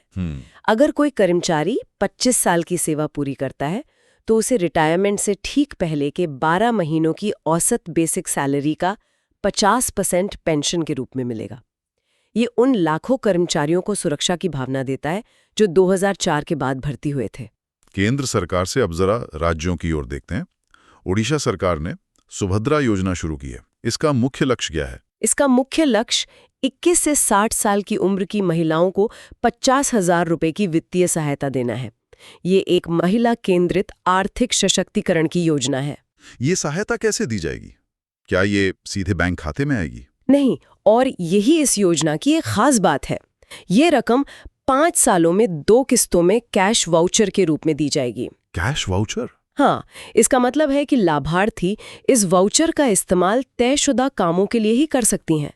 ये एक तरीके से ये सुनिश्चित करने का प्रयास है कि पैसा सही जगह खर्च हो। समझ गया। ये तो हुई सीधी वित्तीय सहायता की बात। लेकिन एक और योजना है जो महिला सशक्तिकरण को बिल्कुल एक नए तकनीकी अंदाज में देखती है, नमो ड्रोन दीदी। हाँ, ये योजना किसके लिए है? ये योजना महिलाओं द्वारा चलाए जा रहे स्वयं सहायता समूहों यानी सेल्फ हेल्प ग्रुप्स SHGs के लिए है। और सच कहूं तो ये मेरे हिसाब से हाल की सबसे क्रांतिकारी योजनाओं में से एक है। ड्रोन और गांव की महिलाएं, ये सुनने में थोड़ा भविष्य जैसा लगता है। ये काम कैसे करता है? इसका कॉन्सेप्ट बहुत शानदार है। सरकार 15,000 महिला SHGs को ड्रोन देगी और उन्हें चलाने की ट्रेनिंग भी। ये महिलाएं फिर इन ड्रोन्स को किसानों को किराए पर देंगी ताकि खेतों में नैनो यूरिया और कीटनाशकों का छिड़काव किया जा सके। अरे वाह! इससे खेती की लागत कम होगी और इन महिला समूहों को एक नई आमदनी का जरिया मिलेगा। बिल्कुल। ये तकनीक कृषि सुधार और महिला सशक्तिकरण को एक साथ जोड़ती है। कमाल है। मतलब एक तरफ सुभद्रा योजना जैसी सीधी मदद है और दूसरी तरफ ड्रोन दीदी जैसी क्षमता निर्माण की पहल। बिल्कुल। अब आज की नीतियों से चलते हैं भारत की जड़ों की ओर, हमारे इतिहास की तरफ। पहला सवाल हमें भारत की पहली शहरी सभ्यता में ले जाता है। सिंधु सरस्वती सभ्यता को बयां करने के लिए इनमें से कौन सा नाम इस्तेमाल नहीं होता? हड़प्पा, मेसोपोटामिया, सिंधु सरस्वती या सिंधु सभ्यता? इसका जवाब है मेसोपोटामिया सभ्यता। मेसोपोटामिया, जो आज का इराक है, में एक महान सभ्यता जरूर थी और वो सिंधु घाटी के समकालीन भी थी। अच्छा, मतलब सेम टाइम पीरियड की? हाँ, दोनों के बीच व्यापार भी होता था, लेकिन वो दोनों बिल्कुल अलग सभ्यताएं थीं। सिंधु घाटी सभ्यता को हम हड़प्पा सभ्यता इसलिए कहते हैं क्योंकि हड़प्पा ही वो पहला शहर था जिसकी खुदाई हुई थी। समझ गया। सिंधु सभ्यता के बाद वैदिक काल आता है। यहाँ 2 कथन हैं। पहला कि वैदिक समाज 4 वर्णों में बटा था और दूसरा कि हिंदू दर्शन में जीवन के 4 चरण बताए गए हैं। क्या ये दोनों सही हैं? हाँ, ये दोनों ही कथन बिल्कुल सही हैं। वर्ण व्यवस्था का जिक्र हमें ऋग्वेद के पुरुष सूक्त में मिलता है, ब्राह्मण, क्षत्रिय, वैश्य और शूद्र। और जीवन के 4 चरण, जिन्हें हम आश्रम व्यवस्था कहते हैं, ब्रह्मचर्य, गृहस्थ, वानप्रस्थ और सन्यास, इनका जिक्र हमें बाद के वैदिक साहित्य जैसे उपनिषदों में मिलता है। तो एक सामाजिक संरचना और एक व्यक्तिगत जीवन का ढांचा। बिल्कुल, ये दोनों मिलकर उस काल के सामाजिक और व्यक्तिगत जीवन की रूपरेखा तैयार करते थे। वैदिक काल के बाद भारत छोटे छोटे राज्यों में बंट गया, जिन्हें हम महाजनपद कहते हैं। हाँ, इन्हीं में से एक था अंग। इसकी राजधानी क्या थी? अंग महाजनपद की राजधानी थी चंपा। ये आज के बिहार में भागलपुर और मुंगेर का इलाका है। उस जमाने में चंपा अपने व्यापार और दौलत के लिए दूर दूर तक मशहूर थी। अच्छा, मतलब एक ट्रेड सेंटर था। हाँ, गंगा नदी के रास्ते व्यापार का एक बहुत बड़ा केंद्र हुआ करती थी। समाज और राजनीति के साथ साथ उस दौर में नए दर्शन भी उभर रहे थे, जैसे जैन धर्म। सही है। जैन धर्म में एक नैतिक प्रतिज्ञा है, अपरिग्रह। इसका क्या मतलब है? अपरिग्रह का शाब्दिक अर्थ है संग्रह न करना, लेकिन इसका दार्शनिक मतलब बहुत गहरा है। हाँ, इसका अर्थ है कि आवश्यकता अनुसार ही अपनी संपत्ति रखना और भौतिक चीजों से मोह न रखना। ये जैन धर्म के 5 महाव्रतों अहिंसा, सत्य, अस्तेय, ब्रह्मचर्य और अपरिग्रह में से एक है। मतलब सादा जीवन और अनासक्ति का सिद्धांत। बिल्कुल। और अब हमारा आखिरी सवाल हमें वापस वहीं ले जाता है जहां से हमने इतिहास की बात शुरू की थी, हड़प्पा सभ्यता। इस सभ्यता का एक स्थल है दायमाबाद। ये आज के भारत के किस राज्य में है? हरियाणा, पंजाब, गुजरात या महाराष्ट्र? ये महाराष्ट्र में है, अहमदनगर जिले में। और ये जानकारी अपने आप में बहुत कुछ कहती है। महाराष्ट्र में? मैं तो हमेशा सोचता था कि ये सभ्यता पंजाब और गुजरात तक ही सीमित होगी। ज्यादातर लोग यही सोचते हैं, लेकिन दायमाबाद को सिंधु घाटी सभ्यता का सबसे दक्षिणी स्थल माना जाता है। अच्छा। ये हमें बताता है कि ये सभ्यता कितनी विशाल और कितनी संगठित थी। इसका नेटवर्क उत्तर में कश्मीर से लेकर दक्षिण में महाराष्ट्र तक और पश्चिम में बलूचिस्तान तक फैला था। जबरदस्त। यहाँ से एक बहुत मशहूर कांसे का रथ भी मिला है, जो उस दौर की धातु कला का एक बेजोड़ नमूना है। तो हमने भारत की तटरेखा के नए नाप से शुरू। पहला सवाल हमें सीधे ले चलता है मौर्य साम्राज्य में, सम्राट अशोक के पास। सवाल यह है कि मौर्य वास्तुकला को शिखर पर कौन ले गया, और इसमें कोई हैरानी नहीं कि जवाब अशोक है। पर यहाँ असली सवाल यह है, उन्होंने ऐसा क्या अलग किया? सुना है उन्होंने लकड़ी के जगह पत्थर का इस्तेमाल शुरू किया था। हाँ, और ये सिर्फ एक मटेरियल का बदलाव नहीं था, ये एक वैचारिक बदलाव था। सोचिए, लकड़ी तो समय के साथ खत्म हो जाती है, लेकिन पत्थर हजारों साल तक टिकता है। जब अशोक ने अपने महल, स्तंभ और स्तूप पत्थर से बनवाने शुरू किए, तो वो एक संदेश दे रहे थे कि मेरा साम्राज्य और मेरा संदेश हमेशा के लिए है। बिल्कुल, कि मेरा धम्म का संदेश क्षण भंगुर नहीं है, ये हमेशा के लिए है। मतलब ये सिर्फ आर्किटेक्चर नहीं, एक तरह का पॉलिटिकल स्टेटमेंट था, जैसे अपने विचारों को पत्थर में हमेशा के लिए खुदवा देना। बिल्कुल। सारनाथ का स्तंभ या सांची का स्तूप देखिए, उन पर जो पॉलिश है वो आज भी हैरान करती है। और उन एक आश्म स्तंभों यानी एक ही पत्थर से बने पिलर्स पर उन्होंने अपने प्रशासनिक और नैतिक आदेश खुदवाए, जिन्हें हम शिलालेख कहते हैं। जी, शिलालेख। ये उस जमाने का मास कम्युनिकेशन था। अशोक अपनी बात सीधे अपनी प्रजा तक पहुंचा रहे थे, बिना किसी बिचौलिए के। और उन स्तंभों के ऊपर शेर, बैल जैसे जानवरों की जो मूर्तियां थीं, वो सिर्फ सजावट नहीं थीं, वो मौर्य साम्राज्य की शक्ति और अधिकार का प्रतीक थी। कमाल है। अब थोड़ा और पीछे चलते हैं। अशोक से भी पहले एक ऐसे शासक की बात हो रही जिसके समय में 2 बहुत बड़ी आध्यात्मिक हस्तियां मौजूद थी, गौतम बुद्ध और महावीर। वो कौन था? और जवाब है अजातशत्रु। ये तो एक अद्भुत संयोग है, एक ही राजा के दौर में 2 धर्मों के संस्थापकों का महापरिनिर्वाण हो। ये संयोग से कहीं ज्यादा है। अजातशत्रु मगध के हर्यक वंश का एक बहुत ही महत्वाकांक्षी और शक्तिशाली राजा था। बौद्ध ग्रंथों के अनुसार बुद्ध और महावीर दोनों का निधन उनके शासनकाल में हुआ। लेकिन इससे भी बड़ी बात यह है कि बुद्ध के महापरिनिर्वाण के तुरंत बाद अजातशत्रु ने ही राजगीर में प्रथम बौद्ध संगीति का आयोजन करवाया, यानी पहली बुद्धिस्ट काउंसिल। इसका क्या महत्व था? इसका बहुत गहरा महत्व है। देखिए, बुद्ध के जाने के बाद उनके उपदेशों को लेकर भ्रम फैल सकता था। इस संगीति में उनके सबसे करीबी शिष्यों ने मिलकर उनकी शिक्षाओं को संकलित किया, जिसे हम आज त्रिपिटक के आधार के रूप में जानते हैं। तो एक तरह से अजातशत्रु ने अनजाने में ही सही बौद्ध धर्म को एक संगठित रूप देने में और उसे भविष्य के लिए संरक्षित करने में एक अहम भूमिका निभाई। चलिए अब समय में आगे बढ़ते हैं। 1ली शताब्दी ईस्वी में यहाँ एक शासक का जिक्र है, गौतमी पुत्र सातकर्णी। ये सातवाहन वंश के थे। इनके बारे में एक बहुत ही भव्य उपाधि मिलती है, त्रिसमुद्र तोय पीतवाहन। सुनने में कितना शक्तिशाली लगता है। इसका मतलब क्या है? इसका शाब्दिक अर्थ है वो जिसके घोड़ों ने 3 समुद्रों का पानी पिया हो। ये 3 समुद्र हैं, अरब सागर, बंगाल की खाड़ी और हिंद महासागर। ये सिर्फ एक उपाधि नहीं बल्कि उनके साम्राज्य के विशाल विस्तार का ऐलान है। ये दिखाता है कि उनका प्रभाव पूरे दक्कन और उससे आगे तक फैला हुआ था। और हमें ये सब पता कैसे चलता है? क्या ये सिर्फ दरबारी कवियों की प्रशंसा है? नहीं, इसका एक बहुत ठोस सबूत है। उनकी माँ गौतमी बलश्री का लिखवाया हुआ नासिक अभिलेख। ये एक बेटे के लिए उसकी माँ का गौरवगान है, जिसमें उनकी जीतों का, खासकर शकों पर उनकी निर्णायक विजय का जिक्र है। उन्होंने सातवाहन वंश की खोई हुई प्रतिष्ठा को फिर से स्थापित किया था। ये उस दौर की राजनीति को समझने के लिए एक बेहद जरूरी दस्तावेज है। अब एक और सुनहरे दौर की बात करते हैं, गुप्त काल की। यहाँ भक्ति के एक संप्रदाय भागवतवाद का जिक्र है जो विष्णु की पूजा पर केंद्रित था। ये गुप्त काल में इतना लोकप्रिय कैसे हो गया? क्या राजाओं का इसमें कोई हाथ था? बहुत बड़ा हाथ था। गुप्त राजाओं ने भागवतवाद को राजकीय संरक्षण दिया। सम्राट चंद्रगुप्त द्वितीय जैसे शक्तिशाली शासक खुद को परम भागवत कहते थे, यानी विष्णु का महान भक्त। जी, ये सिर्फ उनकी निजी आस्था नहीं थी, ये उनकी राजनीतिक पहचान का हिस्सा बन गया था। तो क्या इसके निशान हमें उनकी कला या सिक्कों में भी दिखते हैं? हर जगह दिखते हैं।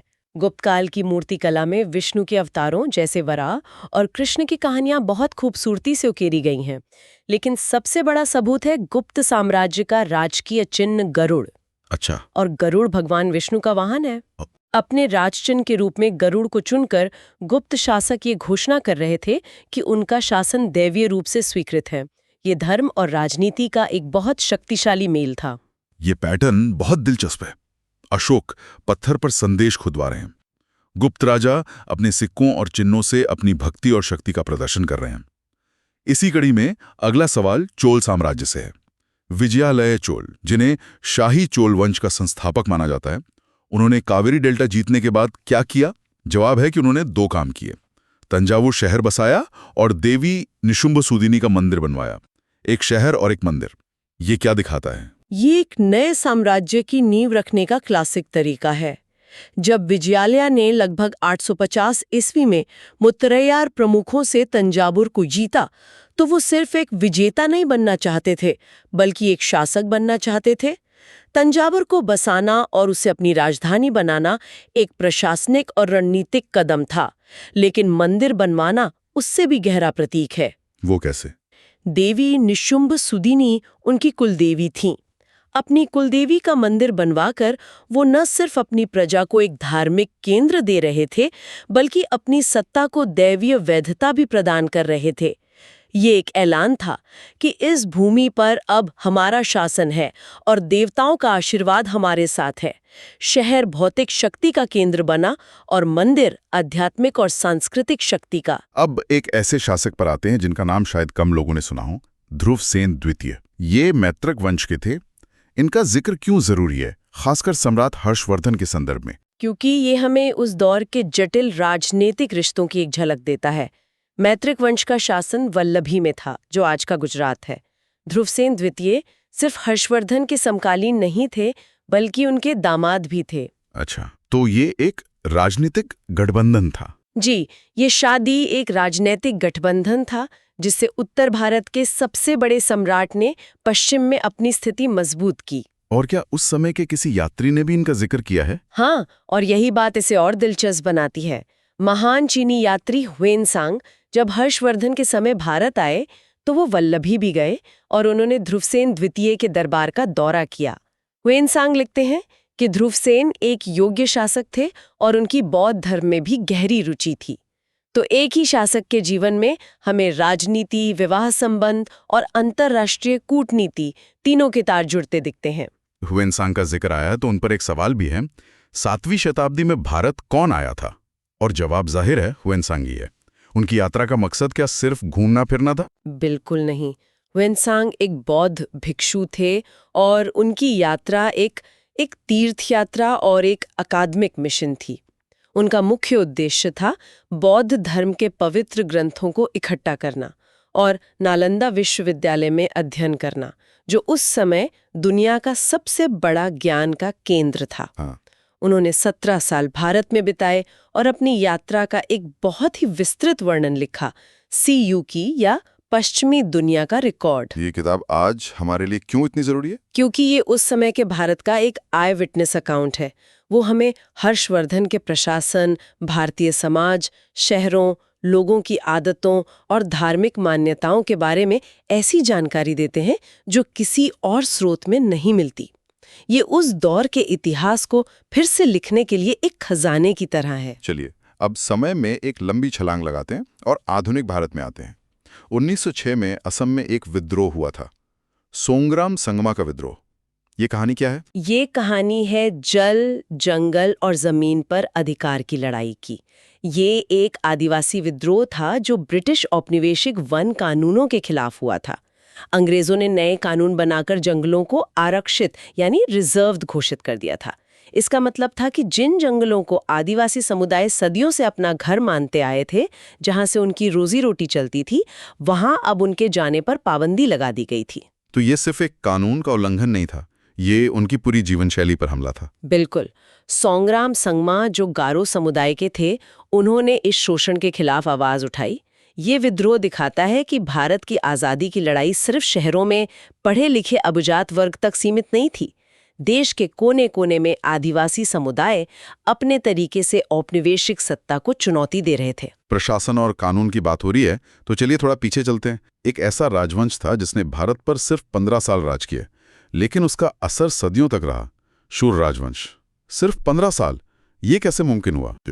उनका शासन 1545 में उनकी मृत्यु तक ही प्रभावी रहा और 1555 में हुमायूं ने वापस सत्ता हासिल कर ली। लेकिन उन चंद सालों में शेरशाह ने जो प्रशासनिक सुधार किए वो क्रांतिकारी थे। जैसे कि ग्रैंड ट्रंक रोड और रुपया। हाँ, लेकिन ये सिर्फ सड़क और सिक्का नहीं थे। ग्रैंड ट्रंक रोड सिर्फ एक सड़क नहीं थी, वो साम्राज्य की धमनी थी, जिससे सेना, व्यापार और डाक तेजी से एक जगह से दूसरी जगह पहुंच सकती थी। और रुपया सिर्फ एक सिक्का नहीं था, उसने पूरे साम्राज्य के लिए एक स्टैंडर्ड मुद्रा तय की, जिससे व्यापार करना आसान हो गया। उनकी भूमि सुधार और न्याय प्रणाली इतनी बेहतरीन थी कि बाद में अकबर ने भी उसे ही अपनाया और आगे बढ़ाया। शेर शाह सूरी इस बात का सबसे बड़ा उदाहरण है कि एक शासक का कद उसके शासनकाल की लंबाई से नहीं, बल्कि उसके काम की गहराई से मापा जाता है। अब ब्रिटिश राज के एक और कानून की तरफ लौटते हैं जो बहुत विवादों में रहा, इल्बर्ट बिल 1883। ये बिल भारतीय जजों को यूरोपीय लोगों पर मुकदमा चलाने का अधिकार देता था। कागज पर तो ये समानता की दिशा में एक बड़ा कदम लगता है, फिर विवाद क्यों हुआ?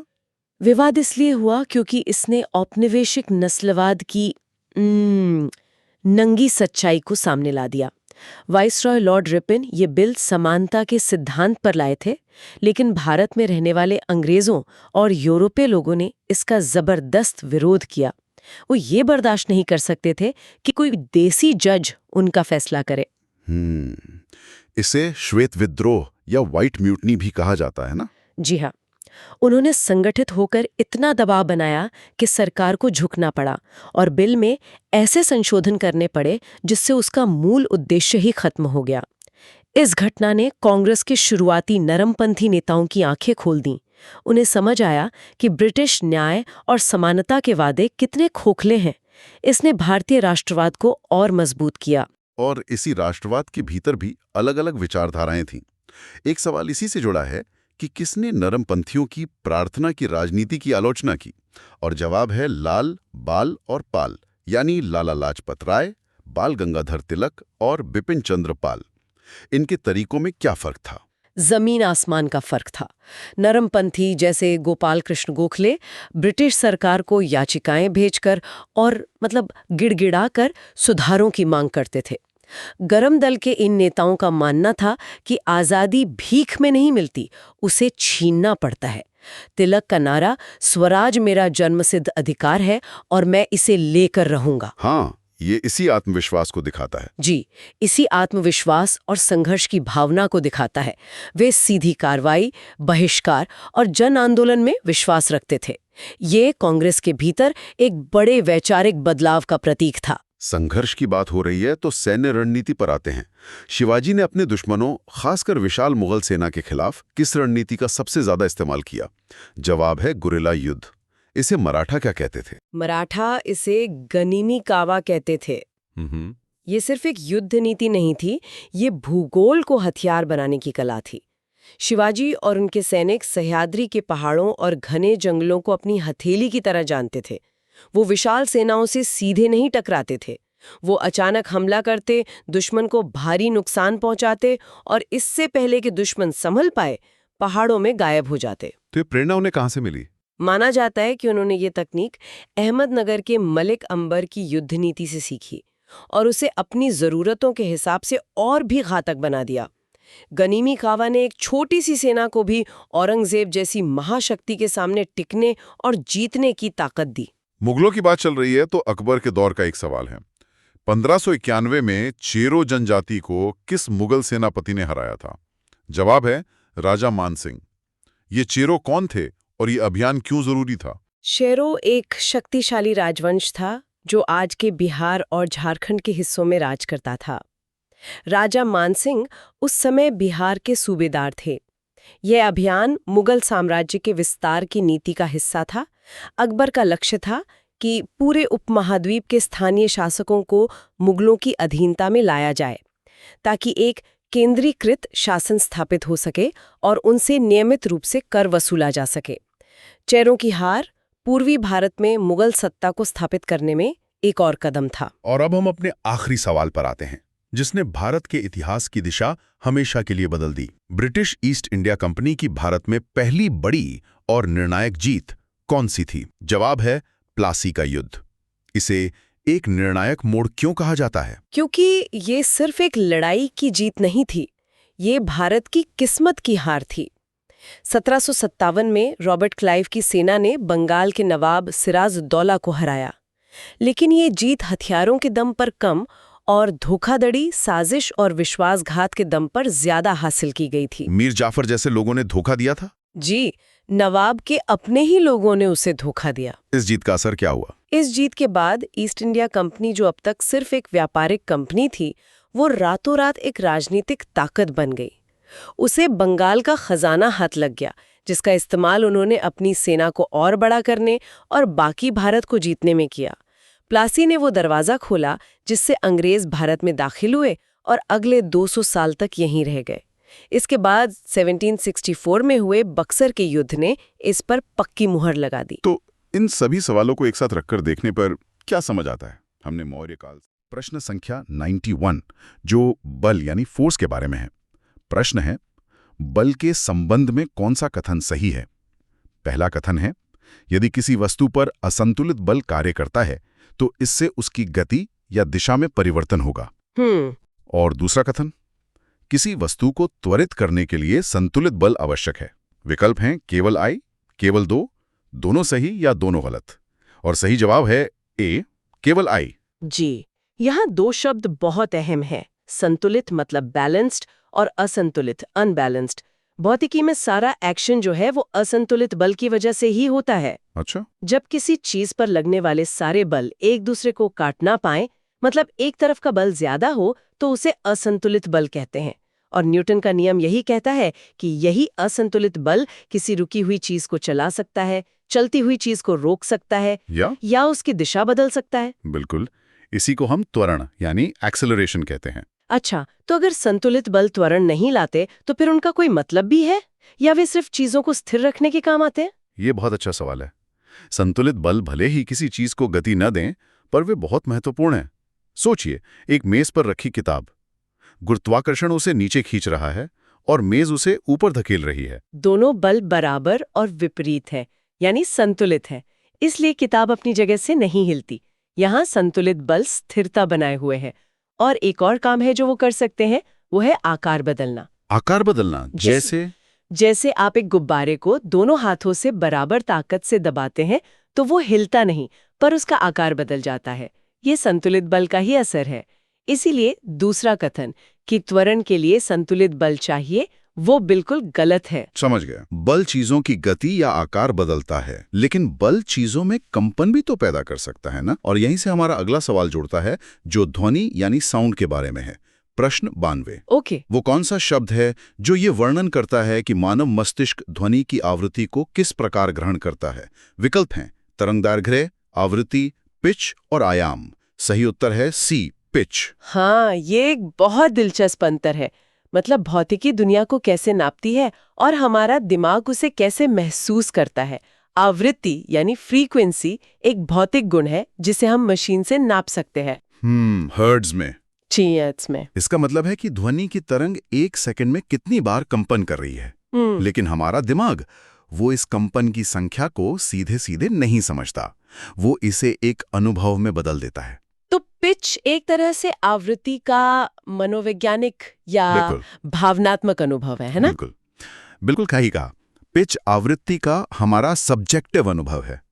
जब आवृत्ति ज्यादा होती है, मतलब कंपन तेज होता है, तो हमें आवाज तीखी या पतली सुनाई देती है, जिसे हम हाई पिच कहते हैं। जैसे मच्छर के भिनभिनाहट। हाँ, या वॉयलिन की आवाज। और जब आवृत्ति कम होती है, मतलब कंपन धीमा होता है, तो हमें आवाज भारी या मोटी सुनाई देती है, यानी लो पिच, जैसे शेर की दहाड़ या ड्रम की आवाज। अच्छा, और विकल्पों में आयाम भी था?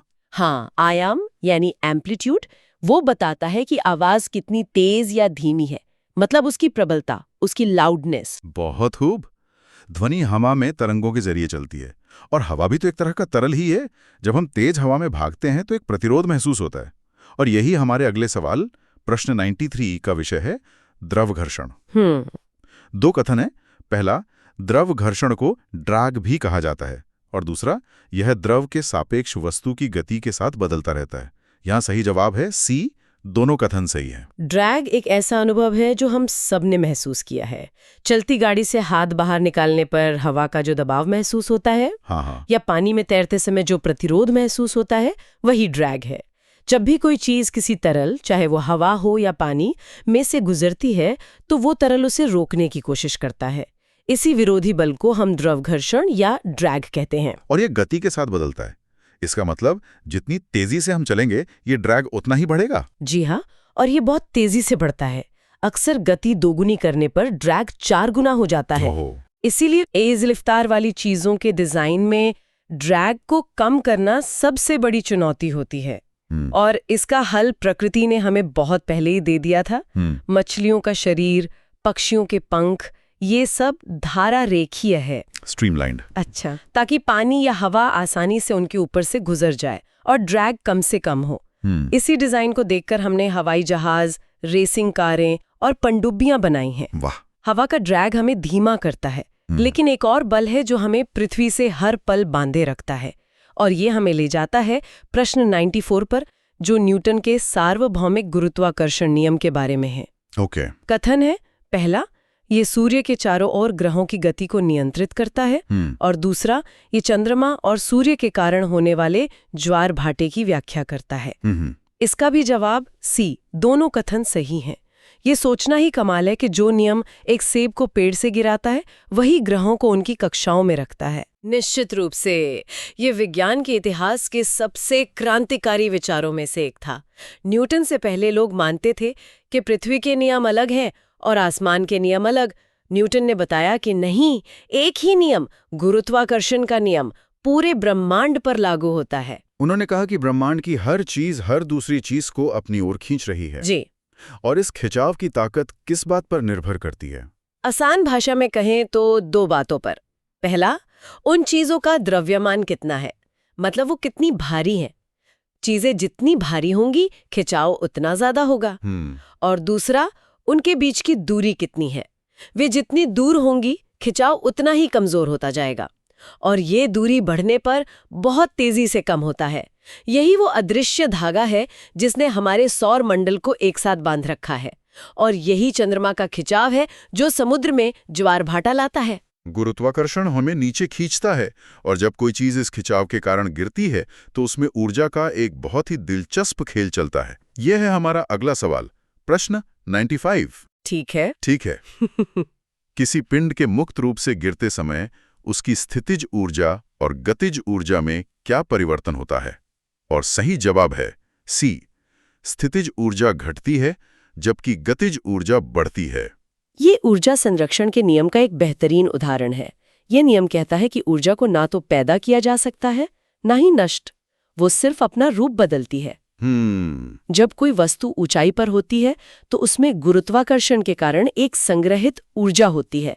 इसे हम स्थितिज ऊर्जा मतलब पोटेंशियल एनर्जी कहते हैं। तो ये एक तरह से ऊर्जा का बैंक अकाउंट है।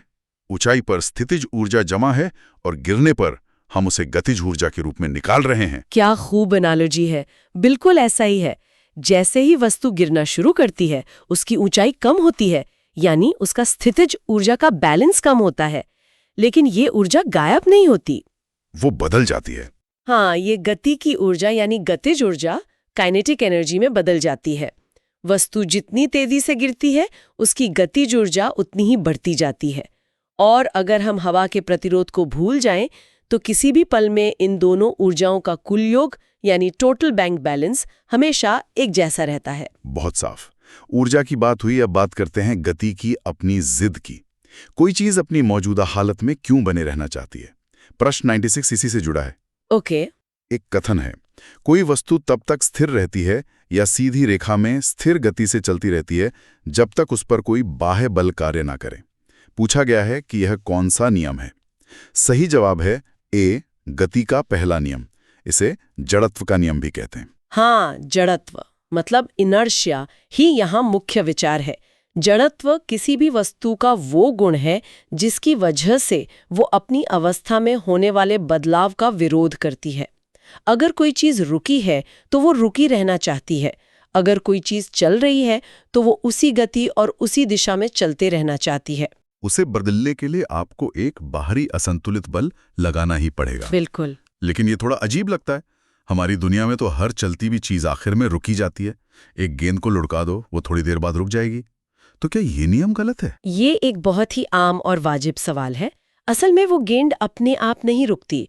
उस पर जमीन का घर्षण और हवा का प्रतिरोध, ये दो बाहरी बल काम कर रहे होते हैं जो उसे धीमा करके रोक देते हैं। अच्छा। अगर आप यही गेंद अंतरिक्ष में फेंकें जहां ना हवा है न घर्षण, तो वो हमेशा हमेशा के लिए एक ही गति से सीधी रेखा में चलती रहेगी जब तक किसी तारे या ग्रह के गुरुत्वाकर्षण क्षेत्र में ना आ जाए। चलती बस के अचानक रुकने पर हमारा आगे की तरफ झुकना जड़त्व का ही सबसे अच्छा उदाहरण है। हाँ, बस तो रुक गई पर हमारा शरीर अपनी गति बनाए रखना चाहता है। एग्जैक्टली। तो घर्षण ही वो बल है जो हमारी दुनिया में चीजों को रोक देता है। लेकिन क्या घर्षण कुछ शुरू भी कर सकता है, जैसे आग? और ये है हमारा मजेदार सवाल, प्रश्न 97। किसी खुरदुरी सतह पर रगड़ने पर माचिस की तीली क्यों जल उठती है? सही जवाब है बी, क्योंकि घर्षण से गर्मी उत्पन्न होती है। ये जवाब सही है, पर कहानी से कहीं ज्यादा दिलचस्प है। ये सिर्फ घर्षण की गर्मी नहीं है, ये उस गर्मी से शुरू हुई एक पूरी रासायनिक प्रक्रिया है। ओहो। माचिस की डिब्बी की सतह पर लाल फास्फोरस और पिसा हुआ कांच होता है। जब हम तीली रगड़ते हैं तो घर्षण से इतनी गर्मी पैदा होती है कि लाल फास्फोरस का एक छोटा सा हिस्सा सफेद फास्फोरस में बदल जाता है। वाह, तो ये सिर्फ रगड़ से पैदा हुई गर्मी नहीं है, ये तो एक पूरी रासायनिक श्रृंखला है जो एक छोटी सी तीली में होती है। मुझे लगा था ये बहुत सरल होगा। हाँ, ये एक छोटी सी नियंत्रित रासायनिक आग है। सफेद फास्फोरस बहुत अस्थिर होता है और हवा के संपर्क में आते ही खुद ब खुद जल उठता है। इससे एक छोटी सी चिंगारी पैदा होती है जो तीली के सिरे पर लगे पोटेशियम क्लोरेट जैसे रसायनों को जला देती है और हमें एक स्थिर लौ मिल जाती है। शानदार। अब एक गणना वाला सवाल, प्रश्न 98। किसी वस्तु पर 10 न्यूटन का बल कार्य करता है। वस्तु बल की दिशा में 2 मीटर विस्थापित होती है। किया गया कार्य क्या है? इसका सही उत्तर है डी, 20 जूल। जी, भौतिकी में कार्य यानी वर्क शब्द का एक बहुत ही सटीक मतलब है। कार्य तभी माना जाता है जब कोई बल किसी चीज को अपनी ही दिशा में कुछ दूर तक खिसका दे। इसका सीधा सा सूत्र है कार्य बराबर बल गुणा विस्थापन। तो यहाँ 10 न्यूटन गुणा 2 मीटर। हाँ, और जवाब आया 20 जूल। जूल कार्य और ऊर्जा को नापने की इकाई है। 1 मिनट, तो अगर मैं एक दीवार को दिन भर धक्का दूं और वो 1 इंच भी न हिले, तो भौतिकी के हिसाब से मैंने शून्य काम किया, भले ही मैं पसीने से तरबतर हो जाऊं। बस सार पकड़ लिया। भले ही आपके शरीर की मांसपेशियों ने बहुत ऊर्जा खर्च की हो और आप बुरी तरह थक गए हों, लेकिन क्योंकि दीवार में कोई विस्थापन नहीं हुआ तो कार्य शून्य है। हाँ, भौतिकी की नजर में किया गया कार्य शून्य है। ये भौतिकी के कार्य और हमारे रोजमर्रा के काम के बीच का एक मजेदार अंतर है। ठीक है। कार्य तब होता है जब बल से विस्थापन हो, लेकिन चलती हुई चीजों में एक और गुण होता है जिसे हम उनका असर कह सकते हैं। यह है प्रश्न 99, संवेग मतलब मोमेंटम के सूत्र के बारे में। सही सूत्र है P=mv, जहां P संवेग है, m द्रव्यमान है और v वेग है। इसका असल मतलब क्या है? संवेग को आप किसी चलती हुई चीज को रोकने में लगने वाली ताकत का अंदाजा मान सकते हैं। ये सिर्फ इस पर निर्भर नहीं करता कि कोई चीज कितनी तेज चल रही है, बल्कि इस पर भी कि वो कितनी भारी है। अच्छा। सोचिए, एक साइकिल और एक ट्रक दोनों एक ही रफ्तार से आपकी तरफ आ रहे हैं। किसे रोकना ज्यादा मुश्किल होगा? जाहिर है ट्रक को। क्यों? क्योंकि उसका द्रव्यमान बहुत ज्यादा है, इसी वजह से उसका संवेग भी बहुत ज्यादा है। ये गति में छिपे हुए द्रव्यमान का प्रभाव है। और ये एक सदिश राशि है, मतलब इसमें दिशा भी होती है। हाँ, और ये बहुत जरूरी है। संवेग की दिशा वही होती है जो वस्तु की गति की दिशा होती है। इसीलिए जब दो चीजें टकराती हैं तो उनके विश्लेषण में संवेग बहुत काम आता है, क्योंकि किसी भी टक्कर में कुल संवेग हमेशा संरक्षित रहता है। और हमारा आखिरी सवाल, प्रश्न 100, शक्ति यानी पावर की गणना पर है। 40 किलोग्राम द्रव्यमान का एक लड़का 20 सेकंड में 6 मीटर की ऊंचाई तक रस्सी पर चढ़ता है। उसके द्वारा लगाई गई शक्ति वॉट में की गणना कीजिए। सही उत्तर है बी, 120 वॉट। इसकी गणना कैसे होगी? शक्ति का मतलब है कि आप कोई काम कितनी तेजी से कर रहे हैं, यानी कार्य करने की दर। इसका सूत्र है शक्ति बराबर कार्य समय। तो पहले कार्य निकालना होगा। हाँ, पहले हमें ये निकालना होगा कि लड़के ने काम कितना किया। यहाँ लड़का गुरुत्वाकर्षण के विरुद्ध ऊपर चढ़ रहा है, तो उसका काम उसकी स्थितिज ऊर्जा में हुई बढ़ोतरी के बराबर होगा। यानी वही mgh वाला सूत्र। बिल्कुल। कार्य W = mgh, यानी द्रव्यमान, गुरुत्वीय त्वरण और ऊंचाई। हम g का मान 10 ms² ले लेते हैं गणना के लिए। ठीक है। तो कार्य हुआ 40 kilogram into 10 ms² into 6 metre, जो कि 2400 जूल आता है। अब शक्ति निकालने के लिए इसे लगे हुए समय से भाग दे देंगे। तो 2400 जूल को 20 सेकंड से। जी, शक्ति = 2400 जूल 20 सेकंड, यानी 120 जूल प्रति सेकंड। और जूल प्रति सेकंड को ही हम वॉट कहते हैं। तो शक्ति हुई 120 वॉट। 120 वॉट। इसे समझने के लिए जैसे हमारे घर में 100 वॉट का बल्ब होता है, तो क्या इस लड़के की शक्ति उस बल्ब से थोड़ी ज्यादा है? हाँ, आप ऐसा सोच सकते हैं। उस 20 सेकंड के दौरान वो लड़का लगातार एक 120 वॉट के उपकरण जितनी ऊर्जा खर्च कर रहा था ताकि वो ऊपर चढ़ सके। ये शक्ति को एक व्यावहारिक पैमाने पर रखने का अच्छा तरीका है। तो आज हमने बल से लेकर शक्ति तक भौतिकी के 10 अलग-अलग लेकिन जुड़े हुए सिद्धांतों को समझा। ये वाकई फैसिनेटिंग है कि कैसे ये कुछ गिने चुने नियम हमारे चारों ओर की लगभग हर घटना की व्याख्या कर सकते हैं। बिल्कुल, भौतिकी की यही सुंदरता है। ये हमें ब्रह्मांड को समझने के लिए एक भाषा और एक तर्क का ढांचा देती है। चाहे वो ग्रहों की गति हो या एक छोटी सी माचिस की तीली का जलना, नियम वही रहते हैं। इस चर्चा को खत्म करने से पहले एक विचार सोचने के लिए छोड़ते हैं। हमने जड़त्व के नियम की बात की कि चीजें अपनी अवस्था में बदलाव का विरोध करती हैं। क्या यही नियम हमारी आदतों, हमारे विश्वासों और हमारे सोचने के तरीकों पर भी लागू होता है? क्या हमारे विचारों का भी अपना एक संवेग या जड़त्व होता है जिसे बदलना मुश्किल होता है? इस पर सोचिएगा।